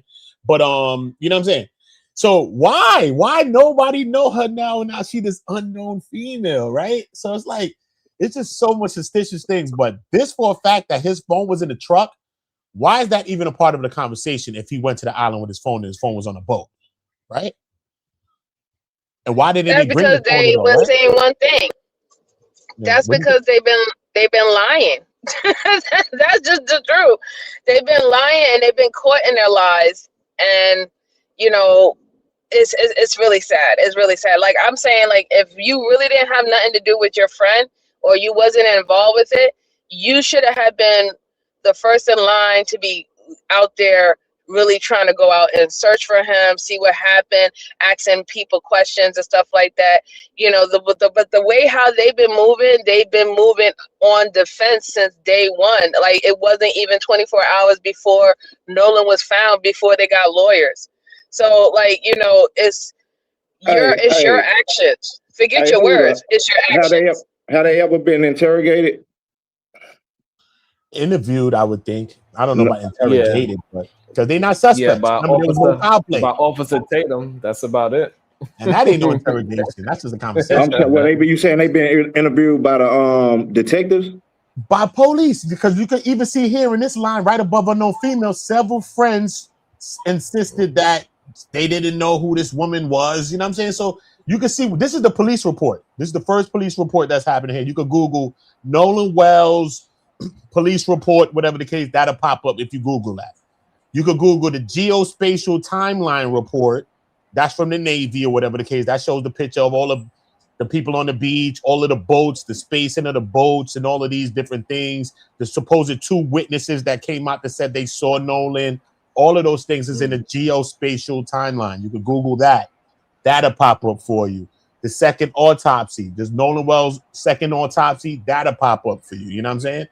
And all of these different things will pop up. And when it all pops up, it shows that conversations was had, people were interviewed. But even several people said Katie was an unknown female. But I got images when Katie had a joint party and Nolan mom and little brother there with the mayor. You know what I'm saying? They all there, bro. So it's like, I don't know, man. Shout out to PZ Ain't Going. The feds need to investigate the state of Mississippi because they seem to be covering up the unaliving of black folks. 215 is crazy. That's a fact, bro. That's a whole fact, bro. You know what I'm saying? We got a lot of cases going on, man. Yeah, man. I think Daniel Irvin, was down there too. I think if I'm not mistaken. Yeah, but they need to be going in to make some arrests and disbarring some motherfuckers, not just motherfuckers losing their job and going to other counties and states and working and shit. You understand what I'm saying? Mm-hmm. That's gonna bring up get involved. 10 more likes, y'all. That's gonna bring up 1,000 years, bro. To go through that, bro, is to unravel everything else, bro. You know what I'm saying? Come on, bro. We talk about America, bro. We talking about the history of America, bro. We talking about slave days, everything that we ever been through in this country, bro. To start digging up all of that, bro. Come on, bro. You go hundreds and hundreds of years into everything that's been covered up, bro. It's real. You know they can't get into all of that, bro. Come on. At one point, it was legal and it was all right for them to just do this. It wasn't no cover. Cover-up was plain in sight. No, man, they ain't looking into nothing. That shit, no foul play, that's it. So we didn't even have to think about this. You know what I'm saying? That's just what it was. Period. Yeah, that ain't what I'm talking about. I'm talking about like as far as like if they coming in to investigate on this goddamn trial right here, on this case or whatever the case may be, and they see that the officials that are involved with this case have some wrongdoing and some covering up and some underhanded shit going on, they need to be making arrests instead of this goddamn tapping on the hand shit, standing in the corner with your nose on the wall for 30 minutes bullshit they do to them. I agree, bro. But like I said, son, you gotta lift up the whole system, bro. To go into the system to do this, bro, you have to start to shake up the whole entire system, bro. There's no way you're gonna go back breadcrumbs and don't find a bread wrapper. You know what I'm saying? It's gonna lead you back there, bro. And when you go back to the history of Mississippi, bro, imagine what they really was doing. I'm saying if you already made the statement that it was legal for them to do it at some point, right? So shit, it defeat the purpose to go back there looking for any damn thing. Yeah, but when I looked up a whole bunch of white people, I'm talking about, you got to go to comparison. Just like Carmelo Anthony, I was going through case by case comparison, and that's why I've said, like, you know what I mean, his best chances would have been for Carmelo to speak in his own case, because based on other cases, some people that actually got less time of probation, whether it was black or white, they actually spoke in their trials. You know what I'm saying? So that's one key thing that I pulled out of the case by case comparison. In this one, I seen white people, black people, all kind of people that drowned. One guy drowned like 1800, 1900, early 1900s. But everything is accidental, even with white people too as well. So if you're a black person, if this happening with white people and they think it's shady circumstances, mother's still fighting the case right now today, saying it's foul what happened to Luke Harmon or whoever else happened, Skip Skin and the next guy, whatever the fuck. You know what I'm saying? Imagine for a black person, bro. You know what I'm saying? And a lot of these drowning cases that I looked into, they're all accidental cold water drownings, and they're all due to acute alcohol intoxication. So alcohol is the key factor. And they've already come out from the beginning from the MDR report to say he was drinking heavily. Then they got a witness on there say he had a whole entire vodka bottle in his hand. Like, why you even notice that he did that? He couldn't have been drinking from the bottle, pouring a cup, passing the bottle. I'm saying that ain't no justice finna be. I don't think they looking for it. That's why I say I'm with you on that. I don't believe any action is gonna be taken about this shit. I don't think nobody's being locked up because they ain't locked up yet. So shit, I mean, that's just the way it is. Yeah, bro. I don't think nothing really gonna. I hope it comes out. I hope that it comes out that you wrong, Cody. I really do. Yeah, me three. But shit, hope ain't that help us with God. They don't help us with people. Right. Hope don't float. No pun intended. I don't know, bro. It just looks shaky, bro. I'm gonna tell you the truth. It just looks. I know shaky. for a fact it's shaky, as that boat was when he called them goddamn people and said he need no help. No, how you let them do a second autopsy, Cody? Right? You do a second autopsy, right? I'll bring it back up and then show you. You do the second autopsy. They don't give you the interior neck structures, right? The anterior internal neck structures. They don't give you the lung. So this is how you're going to determine if a person is fixated to drown. Yeah, I spoke on this earlier. I'm like, how the hell? Of the stomach, though, Cody. They don't give you the gastric contents of the stomach, so you can perform your own toxicology report, so you could get maybe a gauge on how much liquor was in his body. If that come back and they say, no, look, it's a 0.035, just like all the other white boys. Hey, Oda, everything you saying right now, I said this when I first came on. I'm like, how the hell you go send for a second autopsy report and expect to get a different result or any result without sending them the full body? You got to be crazy. A damn fool. Then we got to wait 3 days after you had the body when we already been waiting. Come on, days for the body as well? You caught the body on the 6th. You did your autopsy on the 7th. Why do we got to wait to the 10th when you know that the body's decaying more and more and more every day, no matter if it's on ice? And the way, did you see her when she delivered her message to the nation? Who? The autopsy, the first person? The autopsy lady. Her name's Stacy Turner. You saw her, right? In her background, though. I know. That's what I'm saying. Did you see her look in her face when she was addressing the situation? She was like, I'm not giving anything. And she said until the grand jury, knowing that it's up to the grand jury to ask for this. You feel? The grand jury only does what the prosecution do, especially when there's no come on, man. There. So I'm like, this lady is playing games, and the whole goddamn statement she gave, she playing games. I'm like, what the hell? No suspect, bro. Grand juries, what up, Taz? Grand juries work with the prosecution, bro. Basically, they're gonna do what the prosecution want to do, bro. Ain't no suspect. You ain't got no body. You just going up there with some evidence. Yeah, I say this lady playing games in the statement. She gave a full statement for nothing just to sit here and play in your mouth. But I mean, scared me in your face. For real though, and that's just what it was. I'm like, man, I'm sitting here looking at it. I'm like, I can't believe this. Can't nobody. I wonder who's all seeing this with me and viewing what I'm viewing. You feel me? And she just, I'm like, come on, man, you can't. This woman said until the grand jury, as if it's a must that the grand jury see. When knowing that the grand jury got to add, hey, we want to take a look at such and such and have that put into the file. They got to ask for it, right? And 9 times out of 10, like Uda saying, they going along with what these people got as verifiable in their paperwork, right? That's it, bro. Because come on, let's think about it.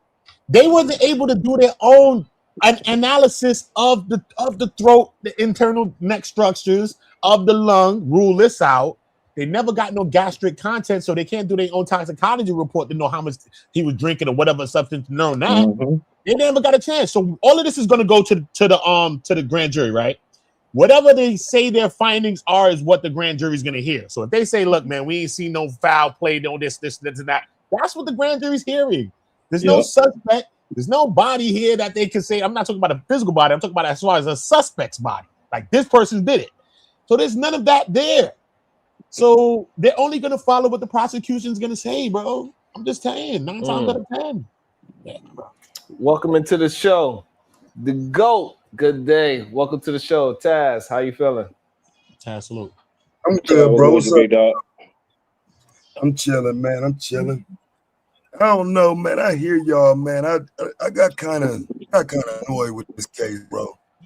It just being not for real.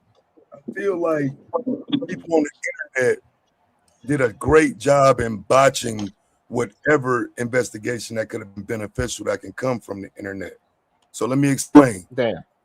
Same way Brandon Tatum went down there to exonerate them 5 people, it's thousands more people that was there. If their story is to be believed, which I don't even believe it, but if their story is to be believed, that means we've kind of just boxed ourselves in with 10 suspects out of maybe 1,500. And what we didn't do, and now we over a month in, is get some names, get some more people, add some more people to this conversation, because now we're kind of limited in talking about Warren and Bart in the boat and the same story that may or may not be. Because again, I just don't trust them. However, if their story is valid, that they left him there, if that has truth to it, I don't feel like it was investigated, and even worse, there was no pressure put on Mississippi to investigate that. You know, as the internet goes at times, so too does an investigation, and that pressure could have been applied to say, well, fam, y'all ain't gonna expand this now. When do you expand this investigation to, you know what I'm saying, let us see that you at least taking a look at others? Because right now it is kind of limited to maybe 5 to 7 people, and it's like, but what if they did leave? What if that did happen? They left him there. Now he's there with 1,500 people we've never even discussed. Very true. Especially even the one that they had to fight with. What about them? Like, who was That's out why I've fighting been saying with? it's hard You to don't even believe know who they are, nobody out man. of That's thousands crazy. of people saying nothing. That's what I'm saying. And for not to been to talk to nobody is ridiculous. And 2 people jump up out the blue that came together, leaving together, and the only 2 people to say that they seen him after a certain time. Come on, all that shit is like, I mean, you know what I'm saying? Mm-hmm.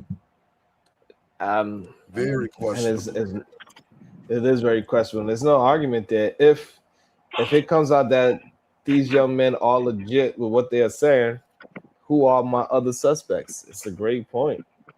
Who is this drug dealer? But, you know, Officer Tatum said he got all that information. He got the names. He got pictures. He's going to pass the names off to the, you know, all of a sudden we got like an extra 20 names as in interest, according to Officer Tatum. So maybe it's just being on a hush, it's being quiet, but as they gathering information for the the grand jury. Hopefully that's what's happening, Taz. Nancy was putting the press on yesterday, though. She had the press game on him yesterday. Yes, she did. She did. She absolutely put the press on those lawyers. She made us. She showed that she is a level They got above. Nancy messed up, big dog. I'm telling you. And I'm gonna show you another thing. You guarantee you can bet your bottom dollar they would never let them boys sit across from Nancy, big dog. Nancy's a former prosecutor. Nancy dangerous, boy. I'm telling you, prosecutor, bro. Nancy dangerous, boy. Come on, bro. You don't want that smoke, bro. She dangerous, man. I'm telling you. Her spin moves is crazy. She's so dangerous. I used to watch Nancy in the early 2000s, and I'd be like, I can't stand this bitch, but I like her though. Bro, she said some shit yesterday to that motherfucker Brandon Tatum on some shit like, yeah, just like when you said they took the polygraph test and they actually hadn't. You know what I'm saying? Like, you know what I'm saying? It's talking great. It was playing on face now. You know, Brandon thinks that he can go amongst white people and hobnob with them, and you know what I'm saying, everything gonna be love. Like, you know what I'm saying, Officer Tatum really think everything good. And so I think when he gets in front of somebody like Nancy Grace, he get that reality check. Like, none of that shit you can kiss ass all you want. None of that shit don't matter. Yeah. You know what I'm saying? She's not, you know, she can care less. And it's See, crazy. people like Tatum don't understand. They really the ones they really don't like. Right. She talking crazy to him. She had them attorneys on there. I don't know if you reviewed that shit, Sharon. Bro, she was talking crazy to them attorneys, bro. She told dude to shut up. You don't even know what you talk about. Like, are you a medical examiner? Like, you know what I'm saying? Like, bro, I said, damn, Nancy, not be She don't play. She got smoked. Was it the black attorney with the like Don Cheadle? Nah, it was two white dudes she had on there yesterday with Brandon Tatum. I was just interviewing her being up on some lawyers, but I don't think I've seen that part yet. Or maybe I overlooked it. She had him on there yesterday. The episode, man, that shit. I had to call my wife in here, rewind it back, like, man, look how she's talking to these motherfuckers, bro. Like, man. Yeah, she don't play with them, Taz, for real though. She had smoke for their ass. I was enjoying it. I was thoroughly entertained by how she was questioning them and making them stand on things and like. Hey, Taz, you must don't remember how she checked that girl. Shout out to her mom and daddy. Full court press. Go ahead, Cody. You remember that girl? You remember that girl? That little baby that got the little model baby got kidnapped and shit back in the 90s. John Benet Ramsey. Yeah. Look, do you remember how she was handling her mom and daddy? Yeah, bro. She was on Jody Aries like that, man, bro. She was checking that shit, man. She was not playing with them people in there, man. Think it's a game. You know, she was checking that shit. She ain't one of my favorite people because she a prosecutor, but like when I tell you she got that entertainment value. I'm telling you, Tad, that's how I was when I was looking at her back then. I was like, I can't stand this bitch, but I like her though, because she witty, she cold with her thinking process. You feel me? She cold with her thinking process. Once you pay attention and get past the DA part, because I don't like no law enforcement. But I'm saying, hey, you know what's crazy about it? She was going to become a teacher. Man, she was probably going to teach something like science or math. Yep. Science or math. She was going to be a math teacher. She was going to be a mean-ass science teacher too, boy. No, she was going to be a math teacher, but her boyfriend at 19, when she was 19 years old, her boyfriend got unalived. And that's what she said, what? And it got unsolved. And that's when she became a prosecutor. Oh, well, that's what she decided to go into law. Mm-hmm. And then become DA. And yeah, she was going to be. Yeah, it's so crazy how something could change your whole trajectory in life. You know what I mean? She had a purpose for why she wanted to be a lawyer. Mm-hmm. Crazy. But I mean, she had also it's been rumored. I don't know if it's true or not. It could be a true stat. I don't know if it's a rumor or not. but she did 100 cases in a row without losing. That's crazy. Oh yeah, she never took an L in that own thing. 100 in a row is crazy. Even if she lost 1 or 10, I don't care. But 100 in a row is wild. Man, she been bad out the gate. I'm telling you, bad out the gate. Now I bet she could read her ass off too, Cody. Oh, she probably can't. She just can outthink her, mom. Nah, she definitely got that thinking part down. You see how she outthought them 2 lawyers sitting there together, and they work together every day. And they work together. God damn. Every day. Wear the same hat on their head with a dang-a-lang on it. And she outthought both of them right there at the same time together. They couldn't patch up and beat them. Dang-a-lang on it. Yeah, that's enough, bro. Yeah. It was awesome to see how she used the English language to whoop their ass too. They couldn't patch up and beat her. She was more witty. The little bitty dude thought he was going to be aggressive with her and stuff. With the little beaver teeth?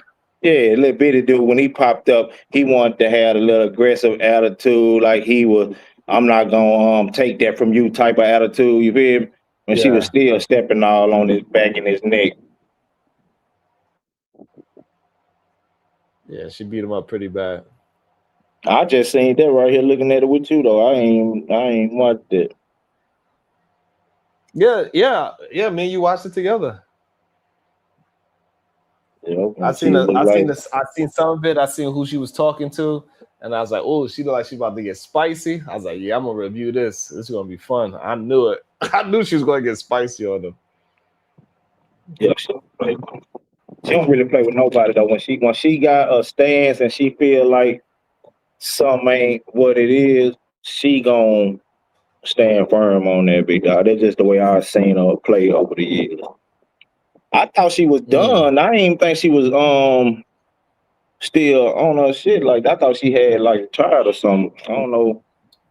I ain't seen her around. I ain't never heard of her until just now.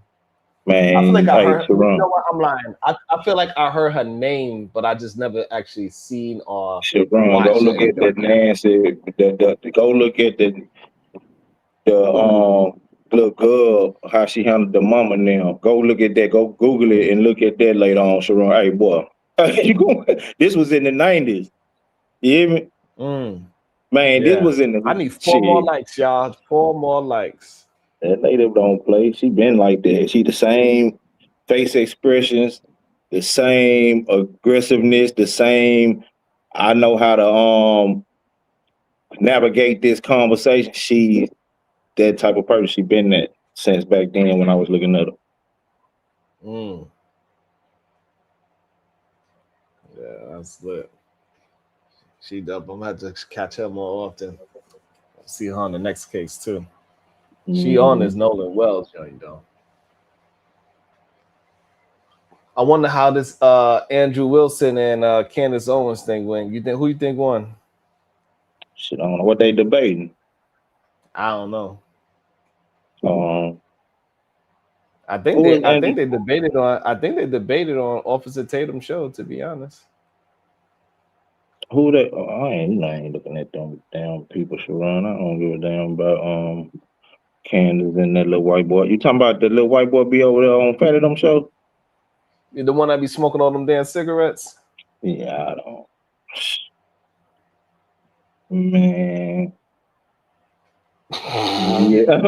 Yeah, I know she probably dog walked his little ass.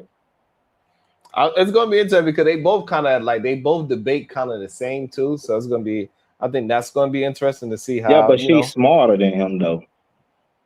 Yeah, I would hope so. I hope she It appears from what I've seen of him, she appears to be smarter to me. Yeah, to me too. It just depends on what they debating, though. You know what I'm saying? Right. That's the real thing. What they debating on, and who got the funny. Like, that's why I'm curious to see how they went Got about the it. witty shit. Yeah.